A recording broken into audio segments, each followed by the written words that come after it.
or in the mafia or something like that.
What's up? What's up? What's up? Good morning, good afternoon, good evening, everyone watching us from across the world. Good evening, 13 of us that just tuned in to the live stream. I hope you guys have been having a wonderful day.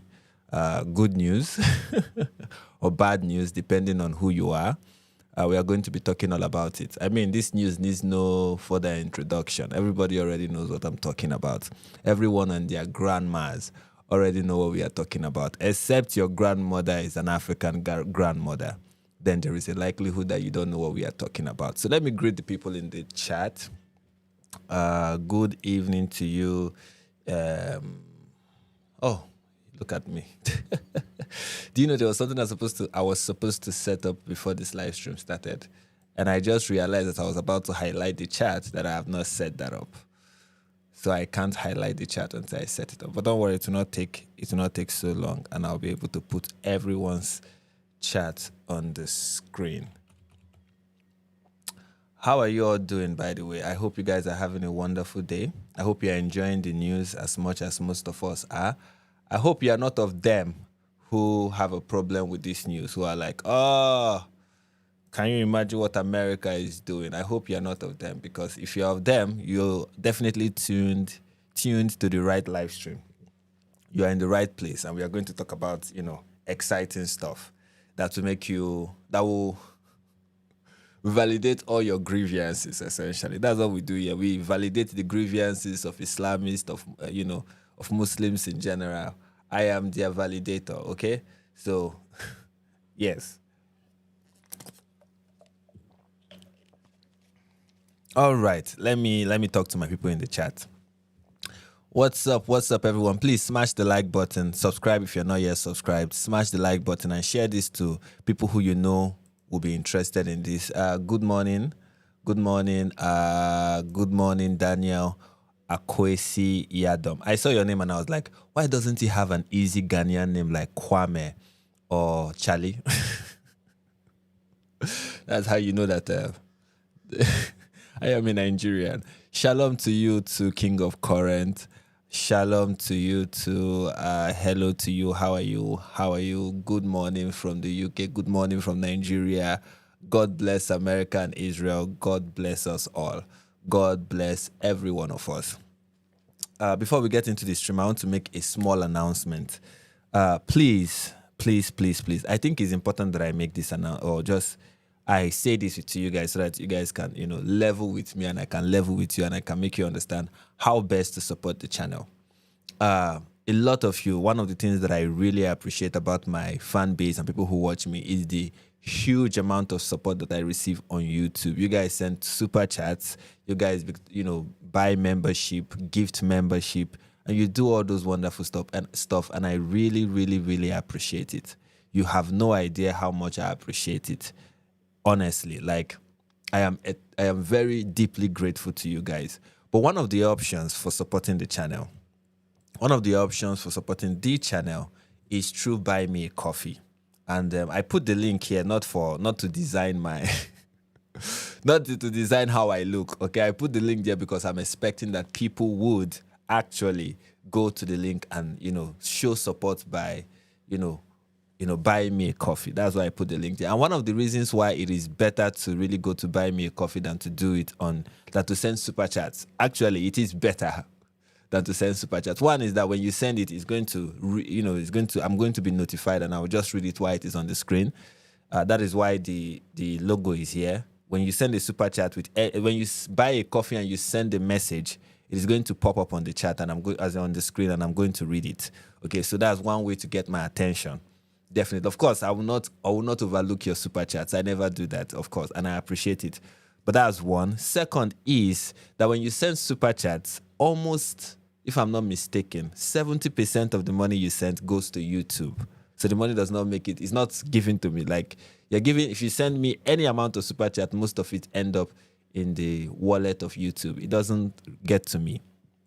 Okay, and I don't know, based on the monetary policy currently with YouTube, it's really, really incredible how much of the share of the money that is being generated from a channel goes to YouTube and not get to the creator that has, that is essentially working for it.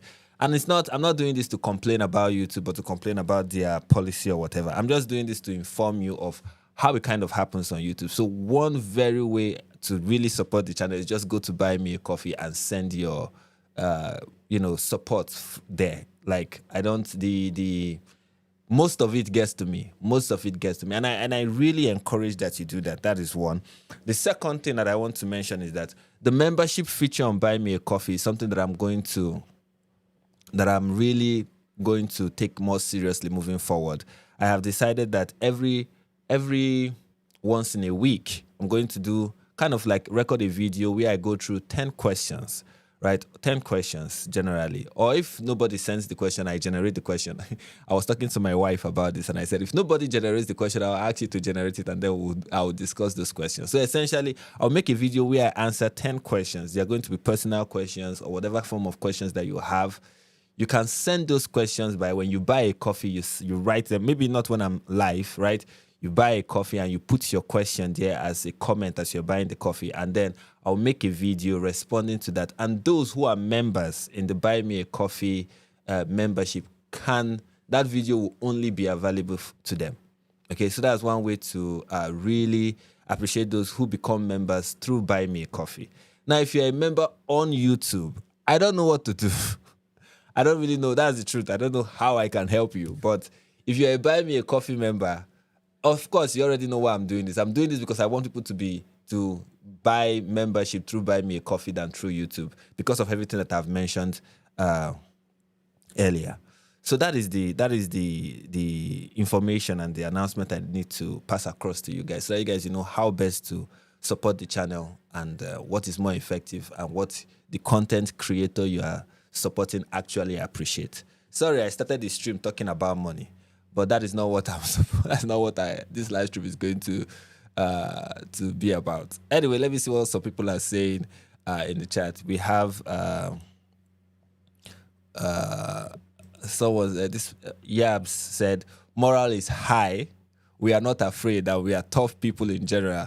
Thank you all for the concern. Blessings from Tel Aviv. Okay. I guess it's with regards to the strikes that made it to Tel Aviv. I saw some footage, and we are going to be reacting to some of that. I believe that the Middle East. Let me not say I believe. I am hopeful that this will lead to something like the strike on Iran, the war essentially on Iran from the West, and by the West I mean the United States and Israel. It's going to lead to something fruitful. It's going to lead to something better for the Middle East. I am hopeful. I am really hopeful. One thing that I think is really certain in times like this is the uncertainty. Even though so many people you see online are speaking about this with extreme certainty, like they know what this is going to lead to. Like if you tune into Dave Smith or any of people like him, you see them speak with 100% certainty, like they know what will happen next. They know this is going to lead to World War III. They know this is proof that Trump is a traitor. They know this is, America doing the bidding of Israel. They know this is Netanyahu pulling the string. They know so much, and they know that this is not going to end well. Millions of lives to be lost, essentially. They already know how this will end. They know this is going to lead to major instability in the region and everything. They know so much, But the truth is, even those who are on the side of the Iranian people, even those who are on the side of Israel, even those who are on the side of the West, who are on the side of common sense, essentially, even them don't know what is going to happen next. Okay? Not so many people understand what will happen next, what will be the end result of all of this. So I just want to say that to say, no matter what you see online and what people are projecting and what people are saying would happen definitely, just know that many of them don't know what they are talking about, and there is no way for them to know what they are talking about. No matter how perfect a plan is orchestrated, things are always bound to sometimes go sideways. You don't know what the future will hold. I hope that this pays off well for the United States, for the West, for Israel. I hope this leads to something positive at the end of it. Currently, things are looking good. Okay, currently things are looking good, but we don't know what the next couple of days and months will hold. So that is that. So there's no, of course, there are things to celebrate. There are things to be grateful for, but we should not be counting our eggs before they hatch, essentially. But I'm hopeful. I am hopeful. So that is my take at the end of the day on the strike in Iran. I'm not here to say, oh, go Trump, or, hallelujah to the people hallelujah to the Lord, and peace and progress to the people of Iran. I hope that is what will result, but I can't say for sure. Anyway, guys, please keep the chat active. I don't know, I'm not seeing my chat moving. It's kind of concerning for me when I look at the chat and it's not moving. I wonder if there are people here, even though there are 33 of us live right now. I also want 33 of us to just smash the like button if you enjoy what you are watching and you want to, that's one free way to support the channel. Okay, smash that like button, destroy the like button, and keep the chat active. That's one thing that you guys do without me saying it, and but now I'm saying it, so get to work, my chatters. All right, the first thing that I want us to react to is when I was keeping myself, when I was getting updated with the news story, I saw this live stream from David Wood, and they had Mohammed Faridi, who is an Iranian, somebody who is an Iranian. He introduced himself, and he kind of gave what I believe is a more informed perspective of what is going on, contrary to the so many uninformed nonsense you find online. Okay, and I think what he said is really something, gives a very good perspective, helps people understand what is happening. So that's why we are going to be listening to him, give us his perspective. I take it for what it is. This is somebody who is an Iranian, who is currently residing in the United States, have been in the United States for a while. Take this is somebody, anyway, he will give you his background, so you understand the person who is talking and why I think his opinion is really important. All right, so let's get to that video. And before we do, once again, please smash the like button, smash the like button, and keep the chat active. Let's get into it. Chat people that got your attention, that they did the job, the actual job. So yes. All right, so we've got some clips to watch and so on, but you're, as far as I know, significantly more knowledgeable than probably most of the people will be watching in the clips. So anything you want to say here at the beginning to update everyone? First thing, yes, absolutely. First thing, congratulations to the Iranian people. I know you're in the chat, you're watching. You've been waiting for this moment 40 some years. We didn't know what we were getting 47 years ago in 1979. We didn't know what we were getting. They promised Ayatollah Khomeini. I'll explain the names too, because Khomeini is not Khamenei. These are two different names from two different cities. Their last names are derived from two different cities in Iran. So Khomeini offered us free electricity and public transportation, and he's going to bring back the reputation. And under a just Islamic system, we will have the left utopia, but Islamic version of it. Of course, we didn't know what we were getting. That's usually the promise of these people, right? Oh, you're going to get this beautiful utopia. Under Islam, you're going to get everything you dream of as a leftist.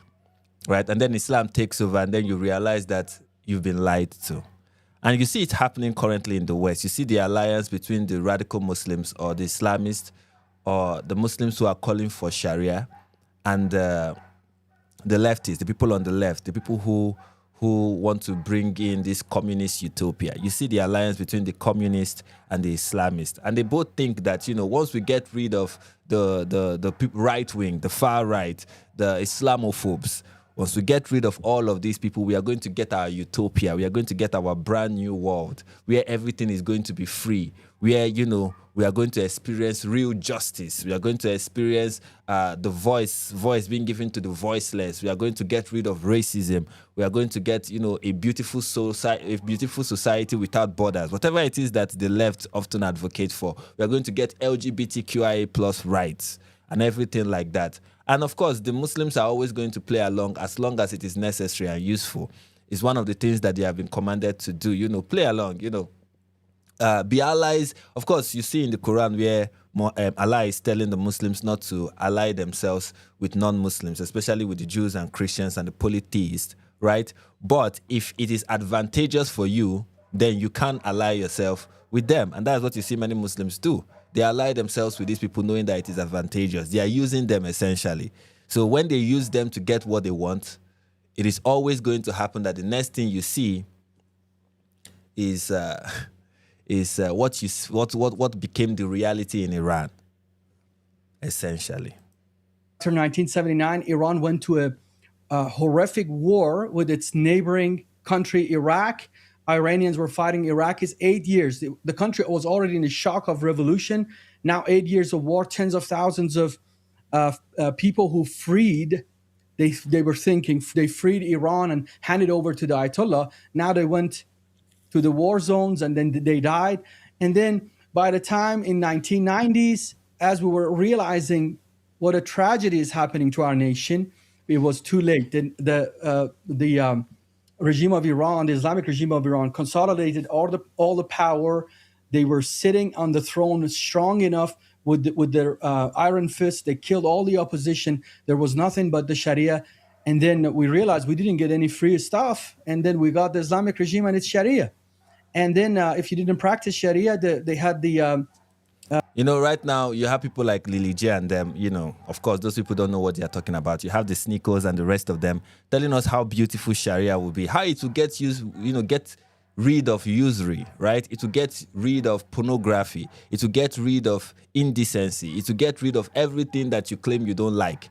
If a Westerner complains that they don't like how hot the sun is, you will find a Muslim telling them, under Sharia, the sun will be cold. Trust me. Under Sharia, what is it that you want? You want universal health care. Alhamdulillah, under Sharia, you're going to get universal health care. Oh, you want peace. You don't want war anymore. Trust me, under Sharia, you will get peace 100%. Oh, what is it that you want? You want your nation to rise above where it currently is right now. Don't worry. Under Sharia, you are going to get it. Oh, you want to end racism? Trust me, under Sharia, you are going to end racism. They give you verses that show how non-racist Islam is. Whatever it is that you want. Oh, you want women's rights. You want female empowerment. Under Sharia, you are going to get it. And then you get Sharia, and everything they promise you, you don't get. Because these people were lying to you. They were lying to you. They were using you. They were exploiting you. And I hope that, this does not repeat itself. But that is, sometimes it looks like that is just wishful thinking. When you look at the current trajectory that most nations in the West are heading towards, if the trajectory continues, we may see a repeat of what happened in Iran happen elsewhere. One of the places that I worry, let me not say I worry, I am concerned for it. I am really concerned for this nation, and that is the UK, especially the UK. I am really concerned for the UK. My prayer for the UK is that they don't become the next Iran. Because if the UK is a bus, that bus is on full speed heading towards the destiny, the manifest destiny of Iran. And it's unfortunate to see, and I hope, the course correct. I hope things change. I hope the tides turn. But based on what is happening currently, I don't know how that will happen. But what God cannot do does not exist. By the way, I want to thank Jesus is what now? Oh, sorry, Jesus loves you. I want to thank you for I don't even know what currency is this. Thank you so much. I really appreciate that 1,000%. Thank you, thank you, thank you, thank you. My goodness, thank you so much. Thank you so much. Sharia police enforcing on the streets. For example, during Ramadan, if you break your fast, they would lash you 80 times. And the woman had to cover completely. And then, of course, many times the Iranians came out to... there's something somebody just explained that's South African rand. Okay, that's good to know. Sorry, there was something I was about to say. Okay, I was about to say, he just mentioned that during Ramadan in Iran, for example, that if you don't fast, especially if you're a Muslim and you don't fast, you'll be flogged. In northern Nigeria currently, during Ramadan, you don't eat in public. If you're found eating in public, the Hishba, which is like the Islamic police in some states in northern Nigeria, like Kano, will flog you, will close your shop if you're a shop that sells food during the day when they are having their Ramadan fast. That's kind of what happens in places like Nigeria. And Nigeria is not fully Islamic. But of course, you're going to find Muslims in the West that will tell Westerners that, oh, no, that's not actually the case. Okay, Ramadan is just you focus on yourself and you do your thing. You have Muslims who would even tell people in the West and tell even Christians, gaslight us and tell us, Sharia does not apply to non-Muslims. That's one of the things that I had, especially during last year when Trump was talking about Christians being persecuted in Nigeria. We had people who said that Sharia does not apply because one of the things he was calling for Nigerian government to do was to ban Sharia law to make it that Sharia law is no longer implemented in the country. And one thing we got from Muslims in Nigeria, the Muslims who were defending Sharia law in Nigeria, a country that is supposed to be a secular nation, their defense was that Sharia law does not apply to non-Muslims. It only applies to Muslims. And in fact, they said that Sharia law only applies to Muslims who opt into it. So a Muslim can even opt out of it. But of course, that is a lie. In reality, Sharia law applies to everyone, okay? Yeah, there are rules in Sharia law that are for Muslims, and there are rules in Sharia law for how Muslims are to treat non-Muslims. And whatever rule in Sharia law have for how Muslims are supposed to treat non-Muslims will apply to you as a non-Muslim. But they will not mention that because they want to sell it. And then when you call out that this is taqiyya, they tell you, oh, taqiyya is just one fringe Islamic practice that is associated with the Shia sect. It's just because they were being persecuted, many of them adopted this practice of taqiyya. It's not something that the Sunnis believe in, okay? So it's not true that Muslims will lie. But then you see them lie, and then you ask yourself, is this not the taqiyya we're talking about? You're lying. You're defending you are whitewashing your religion. You are misrepresenting it just so you can sell it to an audience who is gullible enough to believe you. So yeah, at the end of the day, yes, when Sharia law is in full effect, what you find in places where it is operational is oppression for non-Muslims, including Muslims too. They get to feel that oppression because if you don't fast, you'll be flogged. If you eat in front of a Muslim, it can become a problem depending on what the authorities in the Sharia-compliant hellhole decide to say about that. That is what you get, essentially. And then if you're a woman, it is the worst.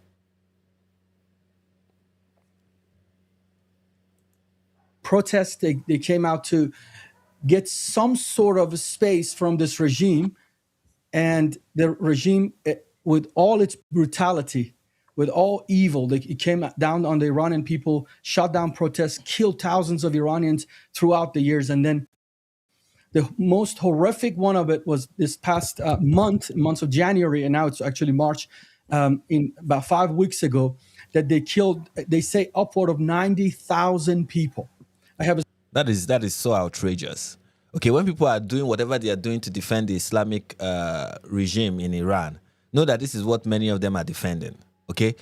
This is what many of them are defending. This is a regime that is very brutal, that has been killing its people for years. This is almost 50 years of the Islamic regime and their reign of terror on Iran and how they have been killing their people, oppressing their own people. Okay, it is really, really what they are doing is really, really, really brutal and inhumane and something that nobody should stand for or support whatsoever. But unfortunately, we live in a world where many people hate, we live in a world where the hatred people have for other things, which is unjustified, has made it that now we have people who go out of their way to defend Islam, go out of their way to defend Iran, go out of their way to defend the brutality. Some of them will even go out of their way to say that what is actually happening is not really the case, that, the West have this misconception about what is happening in Iran. I mean, we have Bushra Shaikh the other day go to Iran and was essentially doing propaganda for the Islamic State of Iran, like doing propaganda for the Islamic regime, right? You have her walking the streets talking about, oh, look, see, I am not wearing a hijab and nothing is happening to me. You can see that, what we are being told about Iran is not true, that the regime is oppressive is not true, despite news and reports that we have from people in Iran talking about how the police in Iran have been cracking down on women not wearing the hijab, how women are arrested, some are raped, some are tortured, some are killed because they refuse to wear the hijab. We even have footage that people have that they filmed while they were in Iran of these things happening. We have all of that, but yet you still have people in the West who will go out of their way to say that is not actually what is happening. Bushra Shaikh was on the, or Sheikh, I don't know how her surname is being pronounced, but Bushra was on the streets of Iran without a hijab. But when she appeared on on an Iranian TV station, she was covered. She had the hijab on. So if it is true that in Iran you are allowed to go on without a hijab, why is it that when you appeared on an Iranian national TV, you had to cover up? Of course, she will not answer that. And the goal at the end of the day is to sell this lie that the Islamic regime is not repressive, the Islamic regime is not brutal. All the claims that we hear are just lies. Every time they do this, every time to the West, they always want to convince people in the West that any idea you have about what is happening in other parts of the country that you've held for a long time, the Middle East is violent, or there is oppression in the Middle East, there is war in Africa. There's always somebody who wants to make you believe that is not true. Now, of course, there are ways people believe it that is kind of an exaggeration, right? That is kind of stereotypical. But stereotypes are often based on something that is true. It is not a lie that the Middle East is always volatile. It is not a lie that the Middle East is always stricken with violence and war. It's not a lie that many parts in Africa always engage in conflict. It is not a lie. Now, of course, when you stretch it to think that every time you see somebody from Africa, they are going to always be in a war zone or coming from a war-torn country, it's not always the case. But is it true that there are war-torn countries in Africa? Yes. Are there war-torn countries in the Middle East? Yes. Is Islamic Sharia law oppressive? Yes. It is not a stereotype. It's not just a stereotype based on nothing. It's a stereotype that, for the most part, is based on the truth. Don't let any person gaslight you to believe something otherwise. And I'm already talking too much. Words give this super chat. Say, Frank, bro, I hope Nigerians who follow this caravan robber cult hope soon come to Jesus, since there is no Allah, he is a pagan god. I hope that too, that these people finally get to see the light of the gospel and turn away from the idolatry that is Islam. So let's continue listening. What just happened? Or in the mafia or something like Look at that. Or you go to prison. Look at that. Look at that.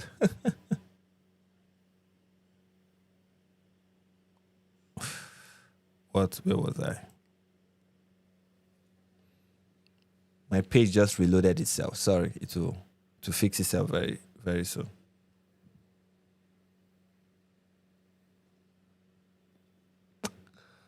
Give me a second.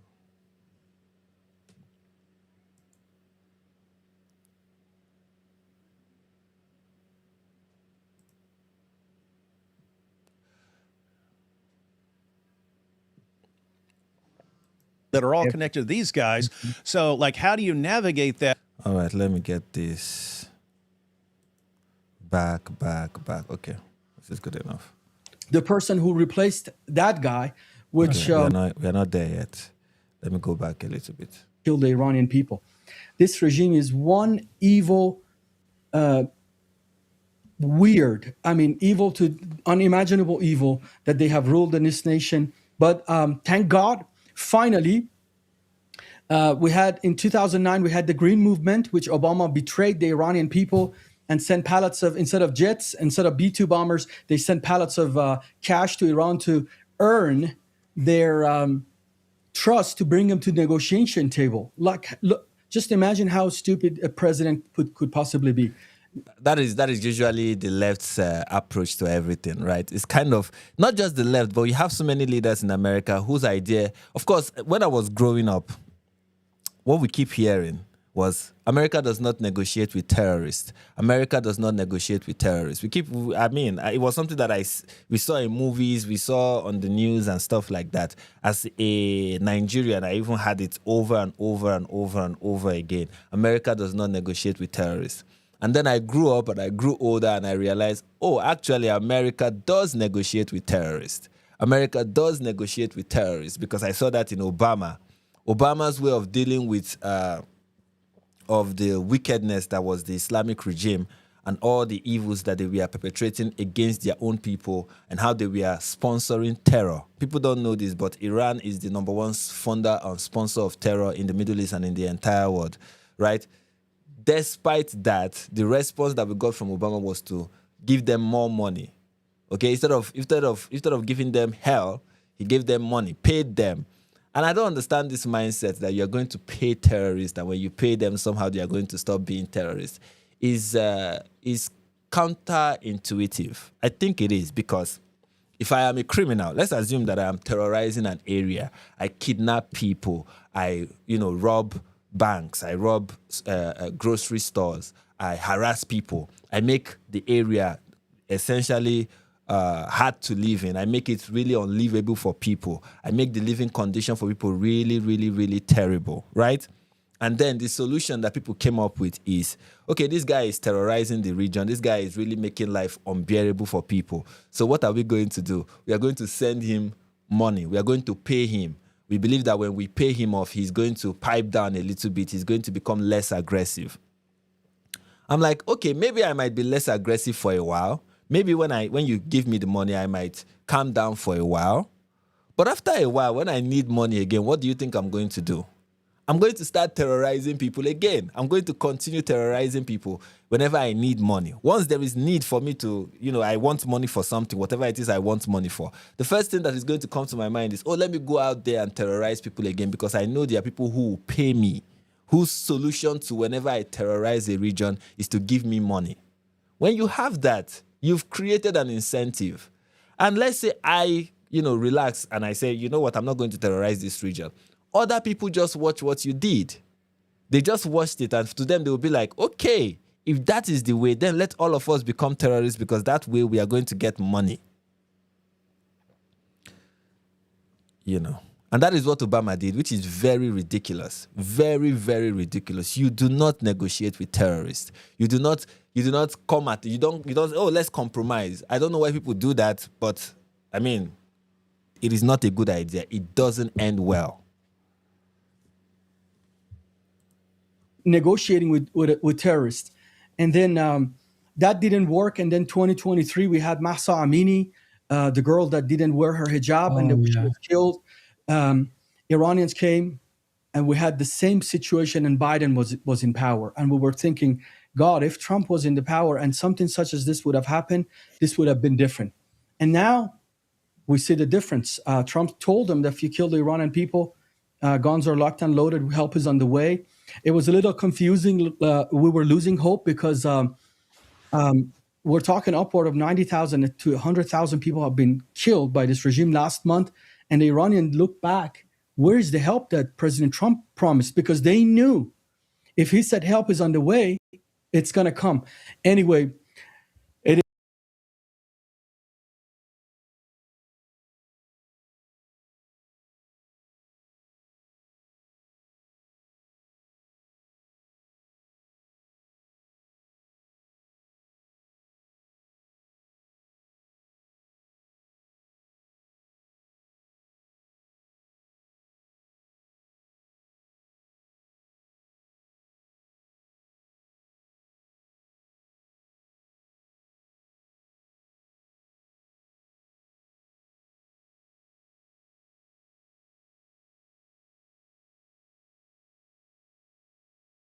Sorry, someone is saying that I'm muted. All right, I've unmuted myself.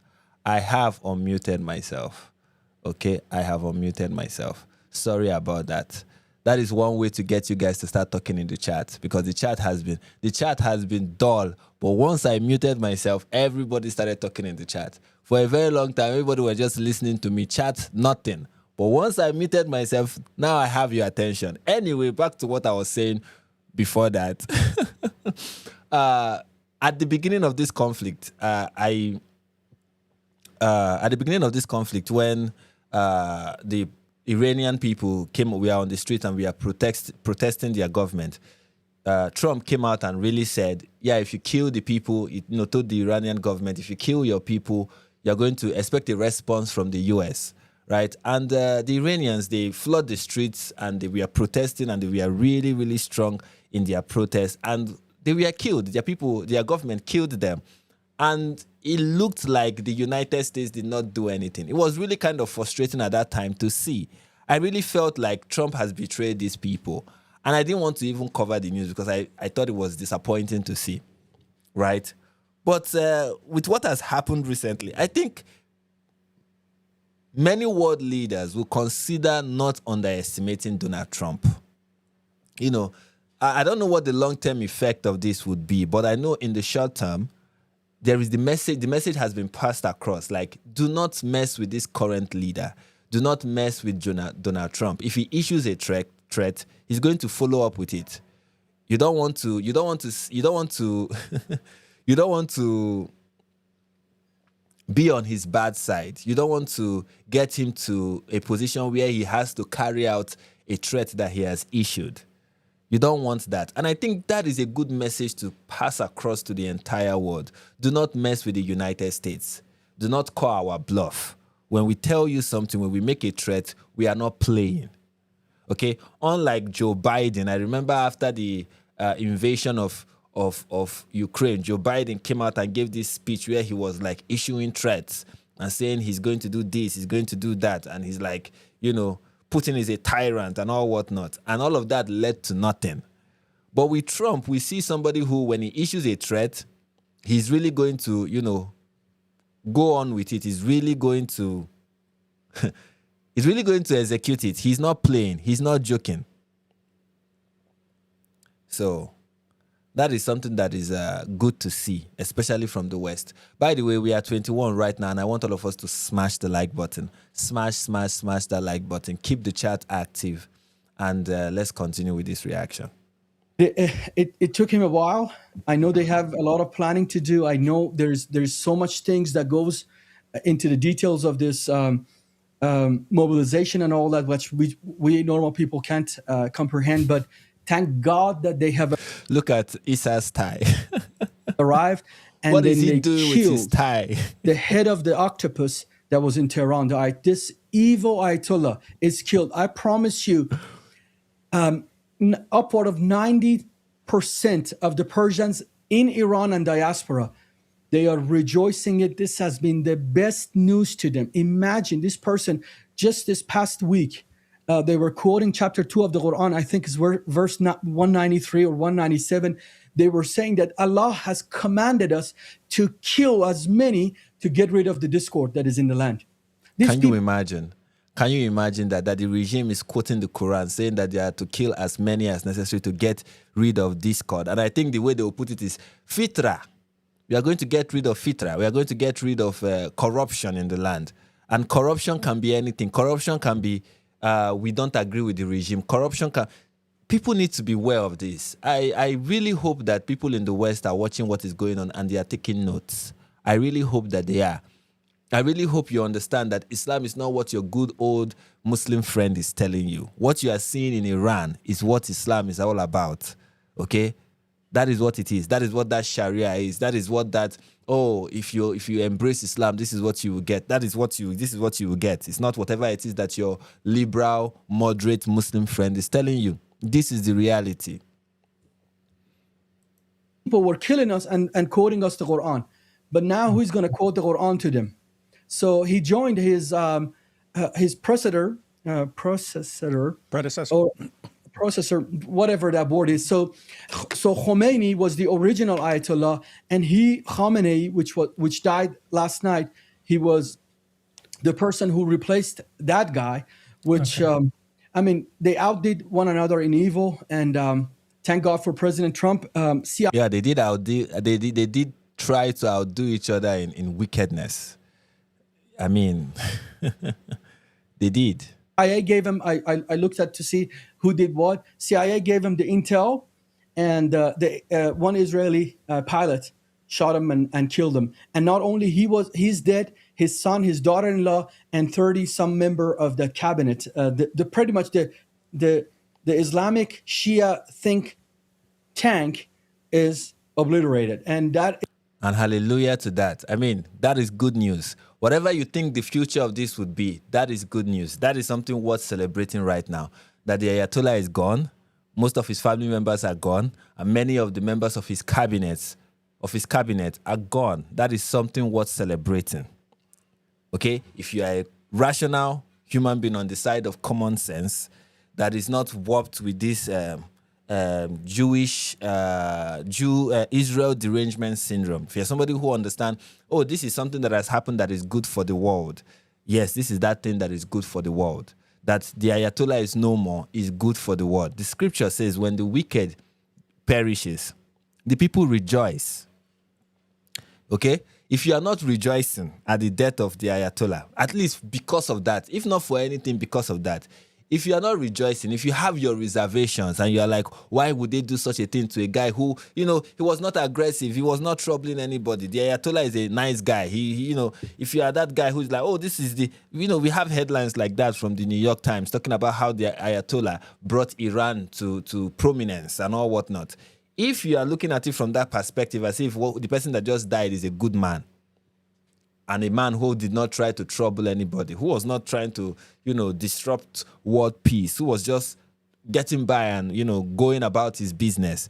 If that is how you are viewing this, then there is something wrong with you. You are probably on the camp of the wicked.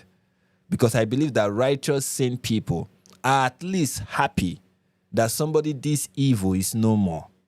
And when the wicked perish, the people, good people, should rejoice.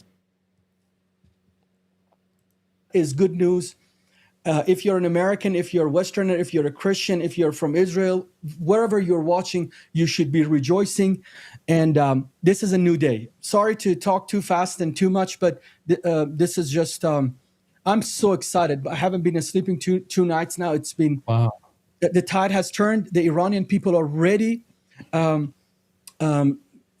As you have mentioned on your lives and on this show, 2/3 of the Iranians don't believe in Islam.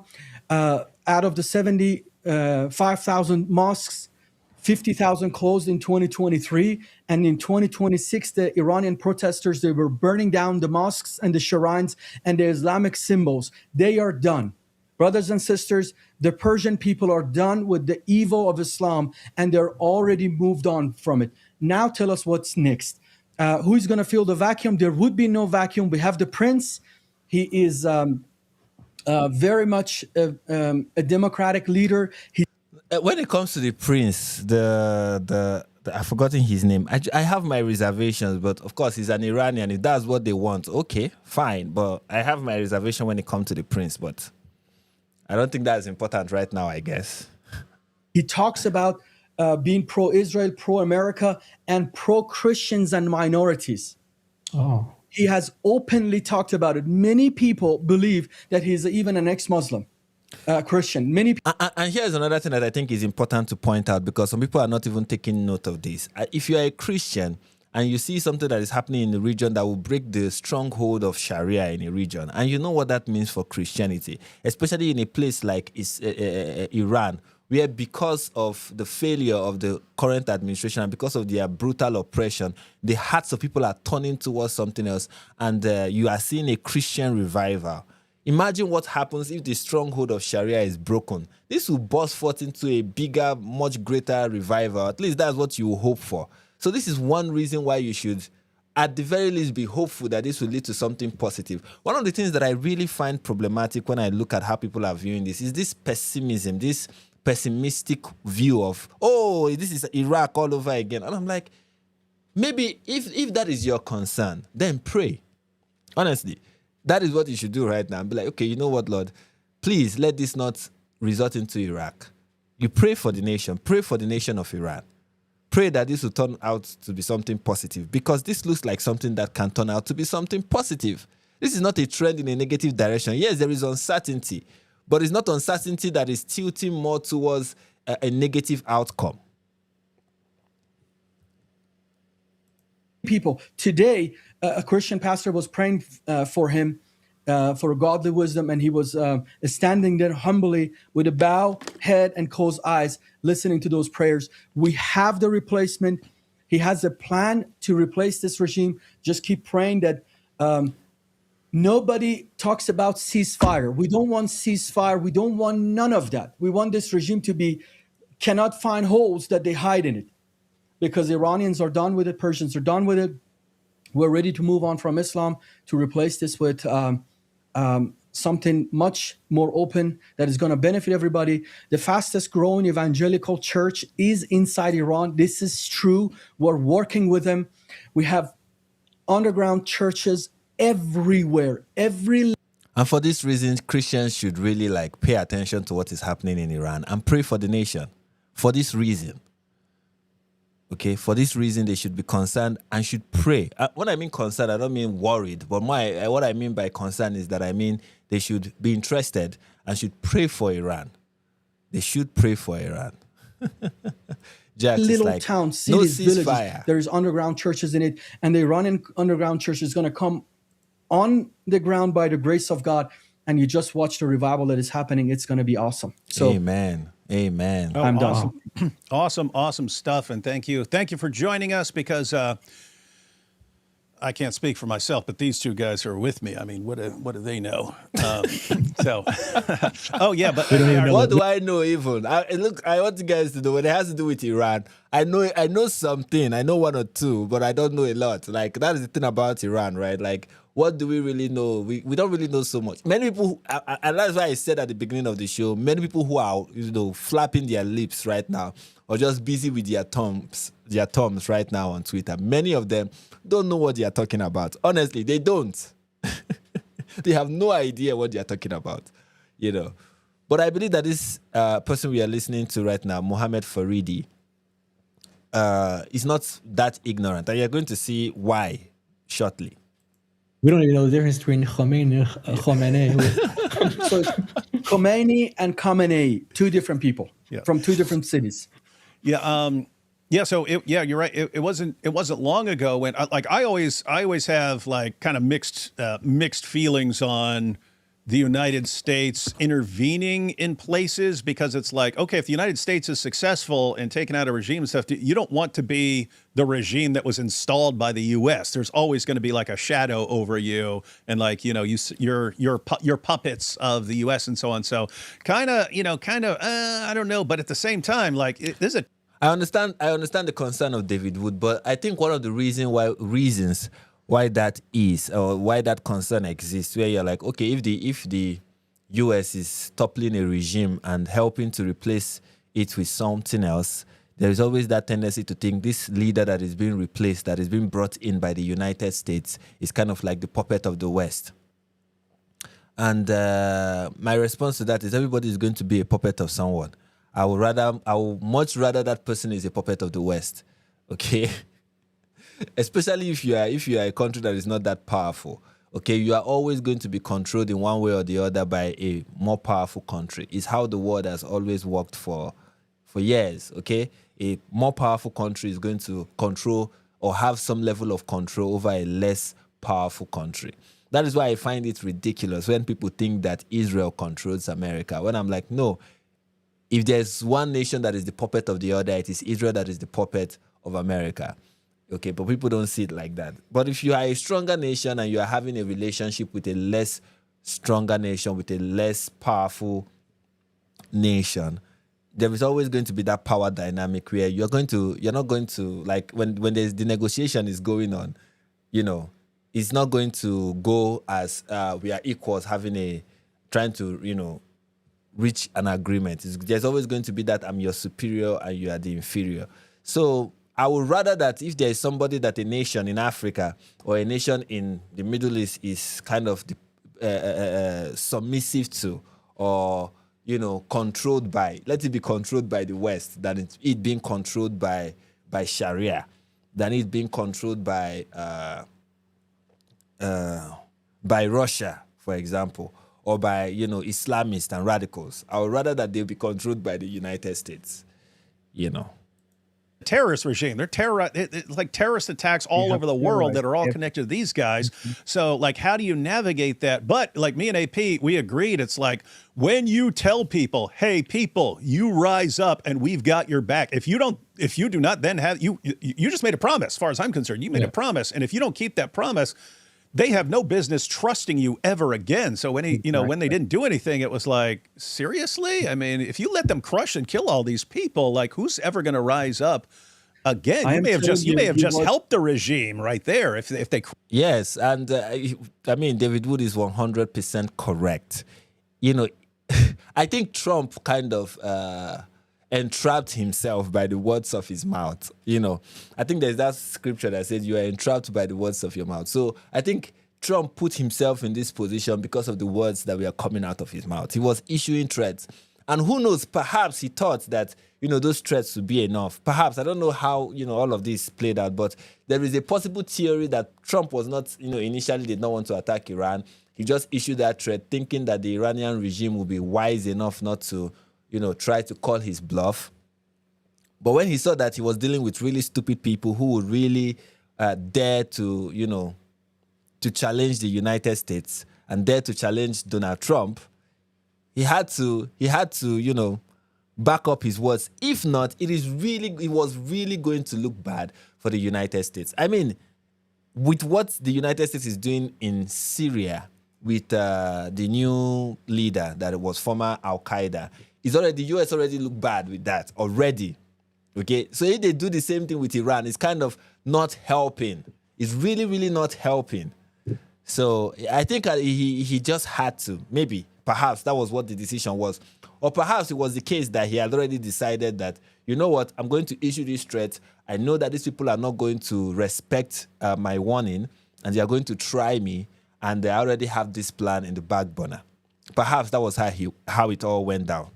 Who knows? There are information that many of us are not privy to. Most of us are not even, in fact, if not all of us watching right now, there are many things about the whole planning and all whatnot that we are not privy to. And we may probably never be privy to. But the outcome is something that is beautiful to see at the end of the day. Crush everyone and no one does anything. Came to that junction. President Trump truly came to that junction because he pushed himself up there. He said to the Iranian people, that's a theory. Go on the streets, occupy the institution. And he said, help is on the way. And the Iranians believed him because they know who he is. He just says it and keeps his word. And they did. But I think he jumped the gun. I really believe that. That is a more believable theory than the nonsense that we see online that, Israel is the one pushing the United States to do this. I think a more believable theory is Trump entrapped himself by the words that he spoke. He kind of said it, and if he did not do anything about it, it will make him look bad. I mean, how then will he be able to deter China? How then will he be able to, show strength when dealing with Russia? He's going to look weak. He's going to look pathetic. So he really had to save face at the end of the day. That is a much plausible theory than the nonsense conspiracy Jewish hatred nonsense that we hear of. It was Bibi that pushed him. It was the Zionists that pushed him. That is nonsense in my opinion. When he said it, he didn't expect that amount of Iranians come on the streets and protest and get killed. I don't think they expected it and they were ready for it. But thank God it doesn't matter. The Iranian families, the Iranian mothers who lost their loved ones into this, now they're celebrating. They already have forgotten what has happened, the tragedies. We have families in Iran have lost fathers, mothers, sisters, brothers, sons to these many relatives.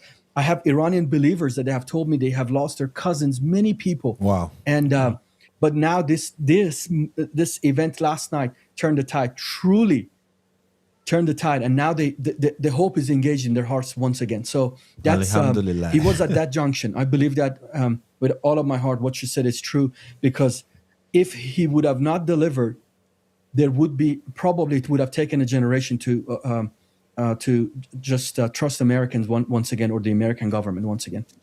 True, and it's not just a generation of Iranians, but just the rest of the world essentially will have looked at that and be like, this is not a country you can trust.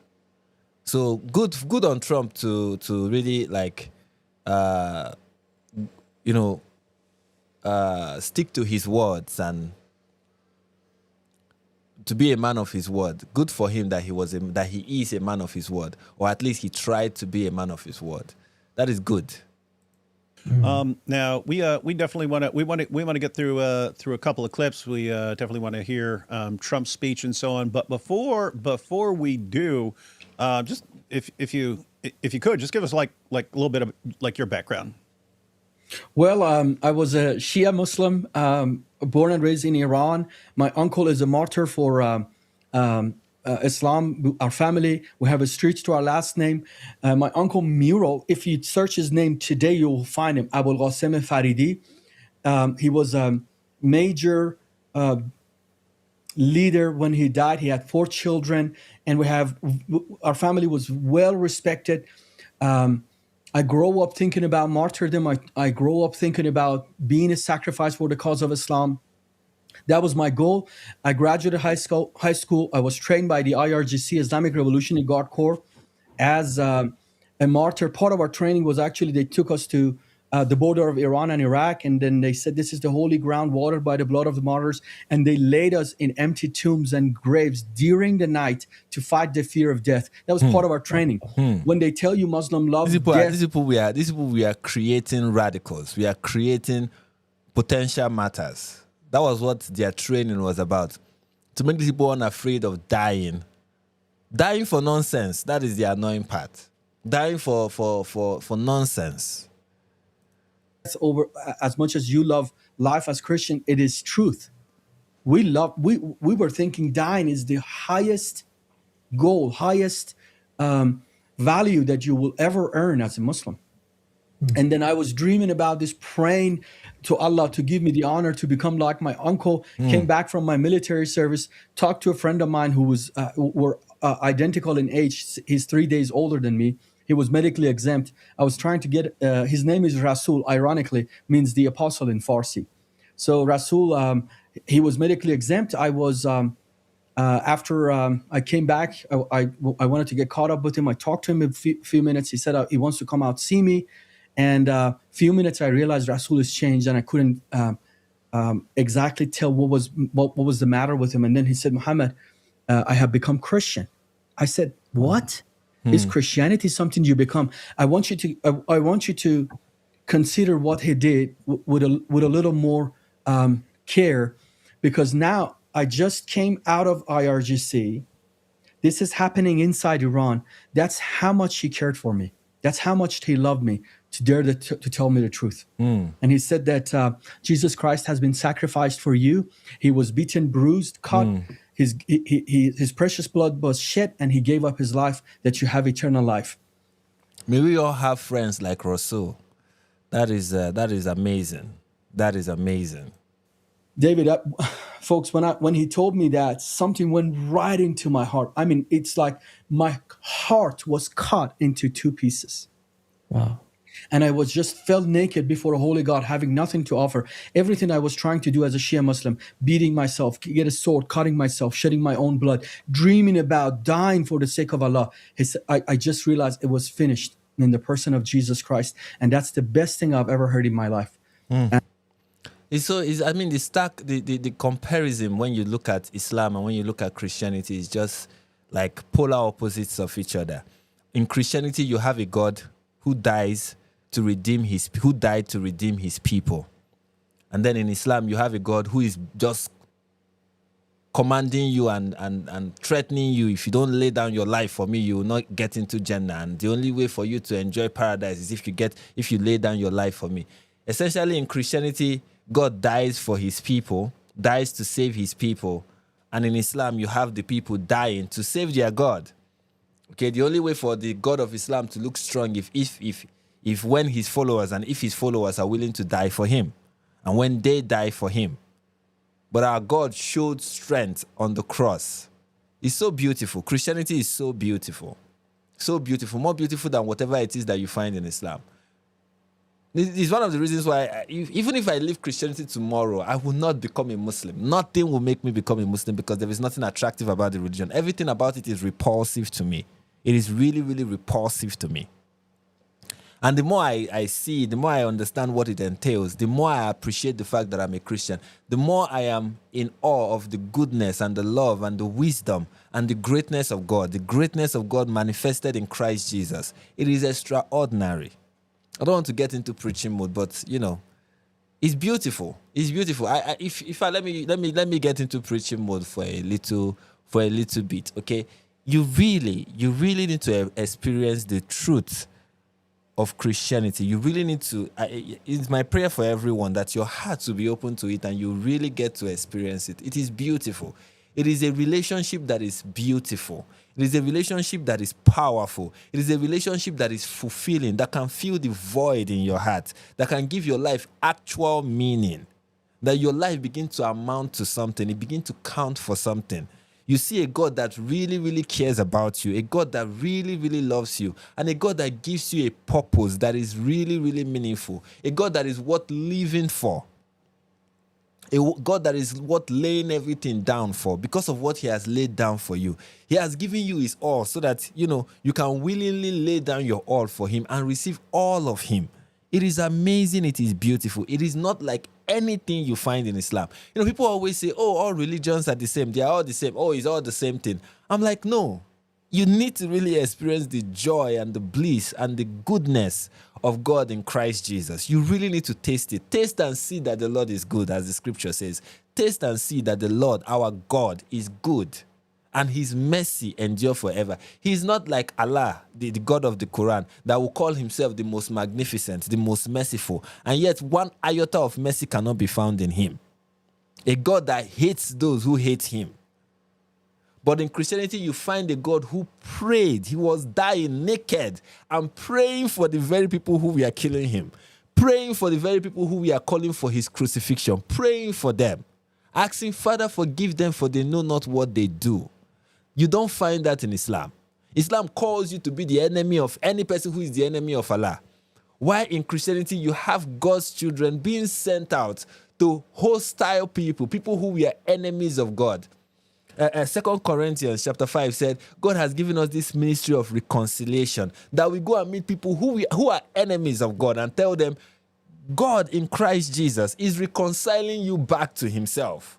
Imagine this. Imagine this as a human being, that you have a relationship with somebody and the person offended you greatly, right? How many people will go out of their way to say, you know what, you are the one who offended me, but I am the one who wants to make peace with you. I am the one who wants to settle our dispute. I am the one who wants us to become one again, to have a cordial relationship again. And I have paid the price for it. I've gone out of my way to pay the price for that relationship that you broke to be restored. That is what Christ did in Jesus. That is what God did in Jesus Christ. He reconciled the world back to himself. And is calling all men, say, you know what? If you accept my son, all your enmity is gone. All your offenses forgiven, wiped away, purely clean, whole. A new creation is formed. Every sin from the past is wiped away. You are a new person. And now you have access to the throne of grace. Like Peter said, you who were nothing, you are now God's people. You were strangers, but now you are family members. But of course, in Islam, God cannot even be a father to anyone. And Muslims talk about it like it's a great thing. And I'm like, I cannot go from, think about it when Muslims are trying to talk to Christians. Anyway, of course, they talk to Christians who know nothing about Christianity. But how can you as a Christian go from a God that calls you his son, who loves you so much, who brags about how much he loves you, and how much he cares for you, who tells you that the hair on your head are numbered, and not one of it will fall without me knowing, who is really particular about you, a God that the psalmist thinking about it said, what is man that you are mindful of him? The son of man that you visit him. That is the God we are talking about. That is the God who calls you, you are my sheep. I am your shepherd.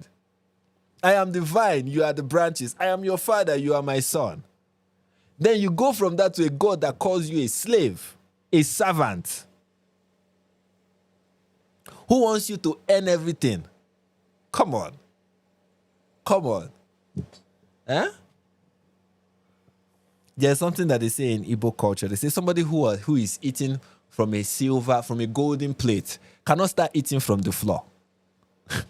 I don't know if you understand. Like somebody who is eating from a golden plate cannot tomorrow say, you know what, I desire to eat from the floor. How? How will I go from this to... Come on. It's going from Christianity to Islam. Honestly, it's like going from eating in a golden plate to eating on the floor. Anyways. And that moment, I accepted the Lord, became a Christian, Islam being very tolerant and very beautiful religion. I was so excited to tell my parents, especially my dad, because, he lost his dad, his brother into this war, and he was a family of martyrs. Imagine. Of course, that's with a bit of sarcasm, but I lived as an underground believer inside Iran, evangelizing sharing the gospel, distributing Bibles and CDs of God is love. And then our church was attacked, and I had to flee the nation of Iran. And God miraculously, truly miraculously brought me to the U.S. as a religious refugee, and have lived here 13 and a half years, and I'm grateful forever to God. And we just can't wait. Now we just can't wait to go back to Iran and openly share the gospel with all of the Iranians. This is going to be just awesome. And I pray that it happens. I pray that it happens, Lord. Let it be possible for him and people like him to return to Iran with the full force of the gospel and minister to these people, the grace of our Lord Jesus. Amen. Praise God. That is awesome, awesome stuff. You hear that, Issa? You hear all that, Issa? Not sure if you're familiar with Issa here. No, He's a no, Sufi. I'm not. I'm a little caught off guard because this is some probably internal joke that I'm like, what is happening? No, Issa, who's here with us, he's a Sufi Muslim, so he's not Okay. he's not like the other guys. He gets along with us, and we're all friends and stuff like that. But yeah, What an interesting name you have, Isa. Isa is, Appreciate it. Thank you. when we pray as Christians of Iran, actually, let me show you this Bible. So if you look at this, it says the gospel of Isa Masih.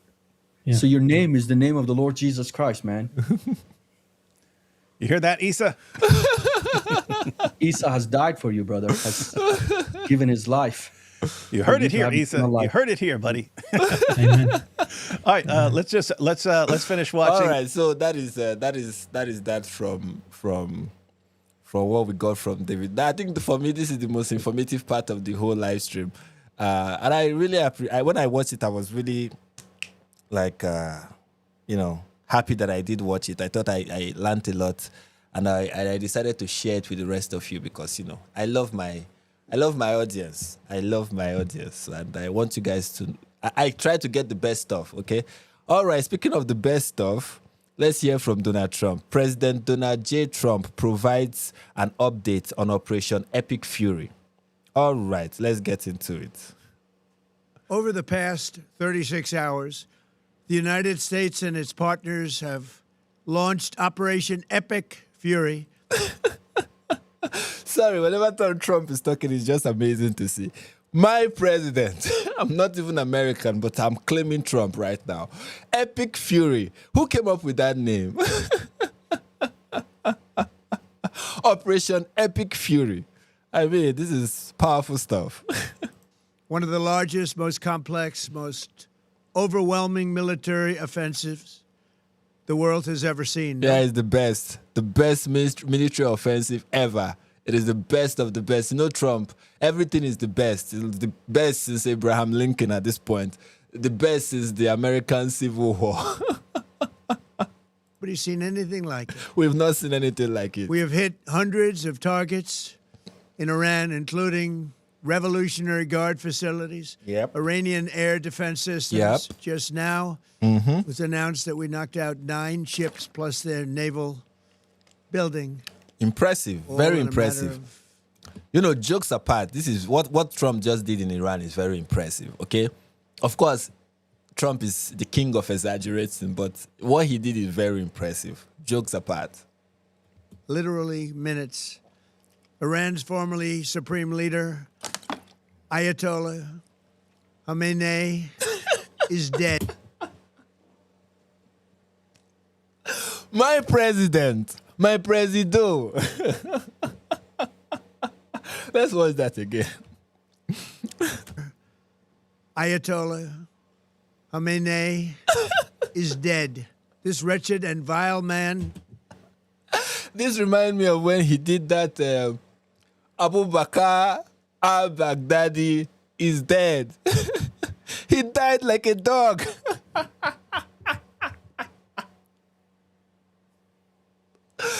Hey, my president.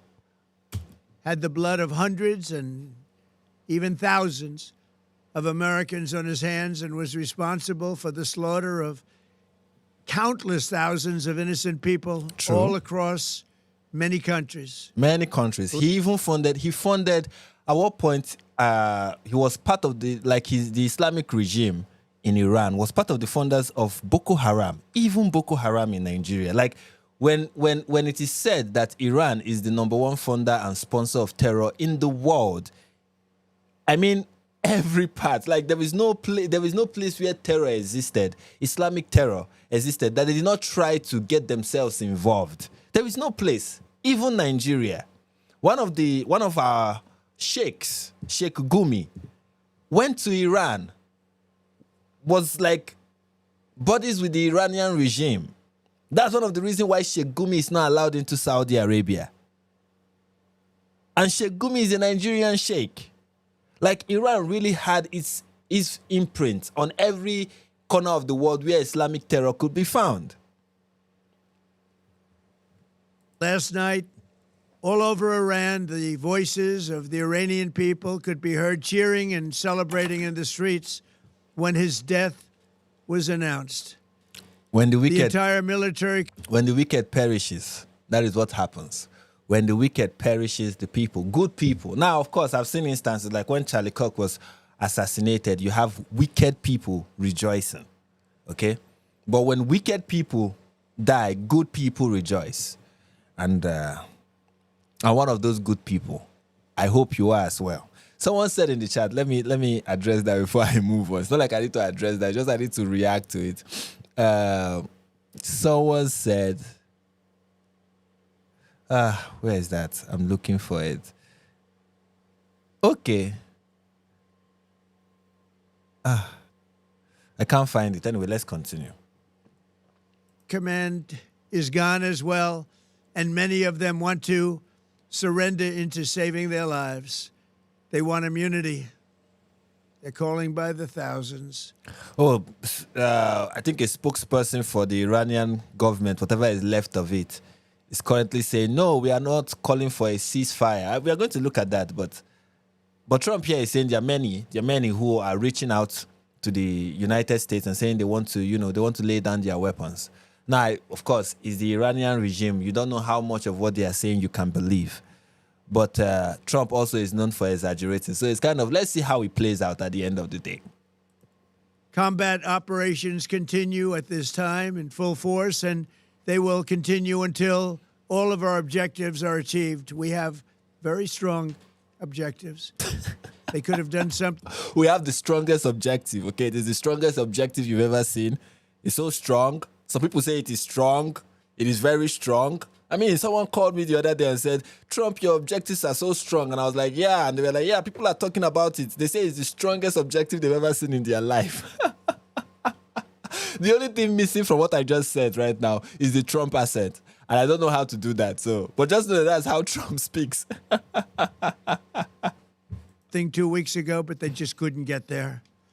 Earlier today, CENTCOM shared the news that 3 U.S. military service members have been killed in action. Which is unfortunate. As one nation, we grieve for the true American patriots who have made the ultimate sacrifice for our nation, even as we continue the righteous mission for which they gave their lives.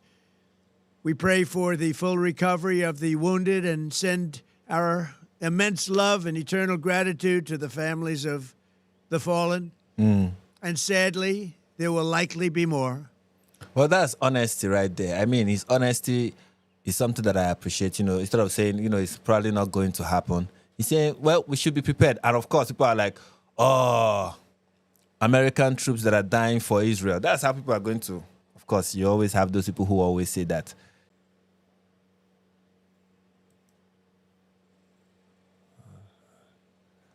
All right, sorry, the stream went out for a brief moment. I am sorry about that. It has been restored, alhamdulillah. All right, let's continue. Where that won't be the case.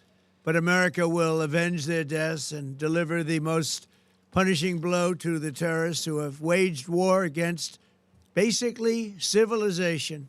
Yep. Yep. What the United States is doing in Iran, if it turns out well, it will be beneficial for the entire world. As in, it will be beneficial even for the Muslims. The people that are crying right now, oh, look at, they are doing this for Israel, blah, blah, blah. The world will be a much better place, even for Muslims, if this turns out well. if this goes well, if Iran gets rid of the chokehold of radical Islam, Shia Islam, and rise up to become very tolerant, very religious, doesn't have more religious tolerance, and it's no longer a repressive regime. You have something that is akin to what used to be there before. It's going to be better for the region as a whole.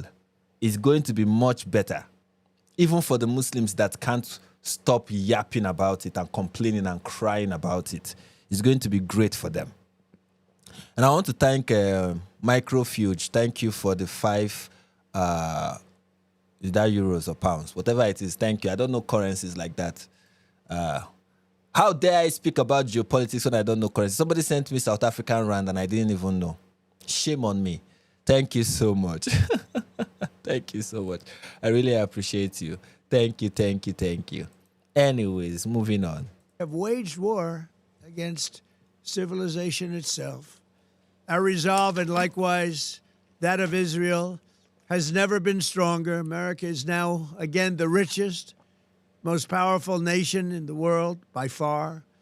But the only reason we enjoy the quality of life that we do and the freedom and security is we have done things that others are unable to do. But it's because of... Yep, that's one of the things about the nation. Like, for you to, for the reason why Trump is the one who is able to do this and not any other regime, or will I call it any other presidency in America, is because he has the bravery to do it. Other leaders are just like kicking the can down the road, hoping that someone else will do it. But they know that something decisive needs to be done about Iran, but they didn't have the bravery to do it. And when the opportunity presented itself, Trump decided to do it. Hopefully, it was done properly, and it will still be done. Like, of course, it's still ongoing. It will go on well, and we'll see something positive from all of this. Hopefully, okay.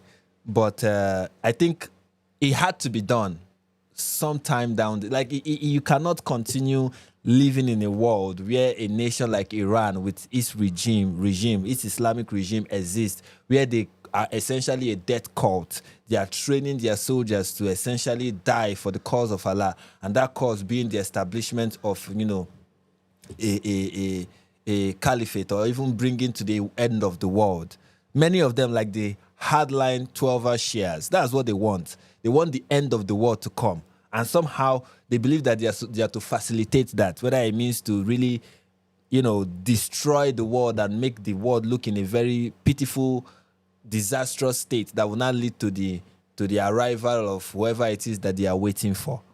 That is kind of how these 12-hour Shias view, is an apocalyptic death cult, essentially, that can't wait to bring the end of the world.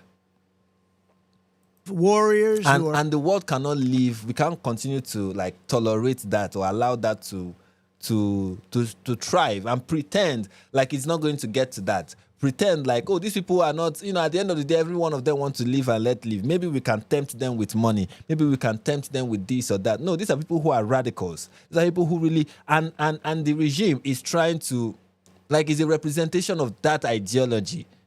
Even if they are less committed or more committed, that is not important. At the end of the day, the people who are the backbone of the regime truly believe this nonsense, and they want to see it come to fruition. We cannot continue to live in a world where that exists and that is allowed to thrive in any way, shape, or form. That is allowed to continue. You have to, nip it in the bud and stop it as quickly and as effective as you can. That needs to happen. And I'm happy and I'm grateful to God that we have someone like Donald Trump who is willing to do what needs to be done. Willing to lay down their lives to do battle with our enemies. And they do battle better than anybody. An Iranian regime armed with long-range missiles and nuclear weapons would be a dire threat to every American. We cannot allow a nation that raises terrorist armies to possess such weapons that would allow them to extort the world to their evil will. Not going to let it happen. Exactly. You can't allow that to happen. You can't allow that to thrive. You can't allow that to continue. You have to stop it. Someone has to stop it. And if something is not done, it's going to progress. It's going to, Not happening to us, and we're not going to let it happen to others. The United States has the strongest military the world has ever seen. I rebuilt our military in my first term. There's never been a military like we possess. And frankly, there's nobody even close, but we are now using that military for good. We want to have it for good purpose. One thing I want to say is, honestly, when I saw yesterday, when I saw the news and I saw what had happened and that the Ayatollah was dead, it was that yesterday. I think it was on Saturday, rather, when I saw the news, not on Sunday. It was on Saturday when I saw the news. And I saw the operation that was carried out. I was really impressed by the U.S. military and their military capability and how advanced it is, right? And on Sunday, I was thinking about it, and a scripture came to my mind. That scripture is, some trust in chariots and some in horses, but we trust in the name of the Lord. And the reason, I believe the reason why that scripture came to my mind is God trying to make me understand that even though you see the advancement of, the technological advancement, the military capabilities and all whatnot, and how impressive it is, there is this temptation to start trusting it. There's this temptation to start putting your trust in the arm of flesh, right? As much as it is good and it is impressive that the United States has such military capability, our trust should not be in that as believers. And it's kind of something we should be cautious of, even as we live in countries where they have this military advancement, right? They have these military capabilities.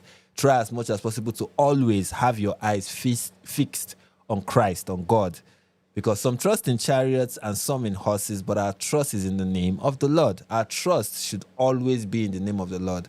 Now, of course, this is not me saying that, we should ditch military advancement and not try to, have the best when it has to do with military technology. Of course, a nation should strive to have the best. But I'm just saying, at the end of the day, what will give you victory is the Lord, Like the scripture says, the race is not to the swift, the battle is not to the strong, okay? It is God that gives victory. It is God that gives success. So all the time we should always be wary, right, of the temptation to trust in these things, okay? So, yeah. Taking this massive operation not merely to ensure security for our own time and place, but for our children and their children, just as our ancestors have done for us many, many years ago.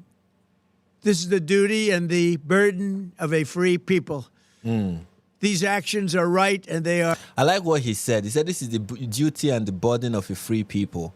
And that is alluding to the fact that freedom comes with responsibility. When you live in you are the leader of the free world, and your country is a free nation, there is a responsibility that freedom puts upon you, And many people in the West, I've said this oftentimes about the West, that sometimes when I look at the West, I see a people in power who don't know it. Like Westerners don't understand the power that their nation hold on the global stage.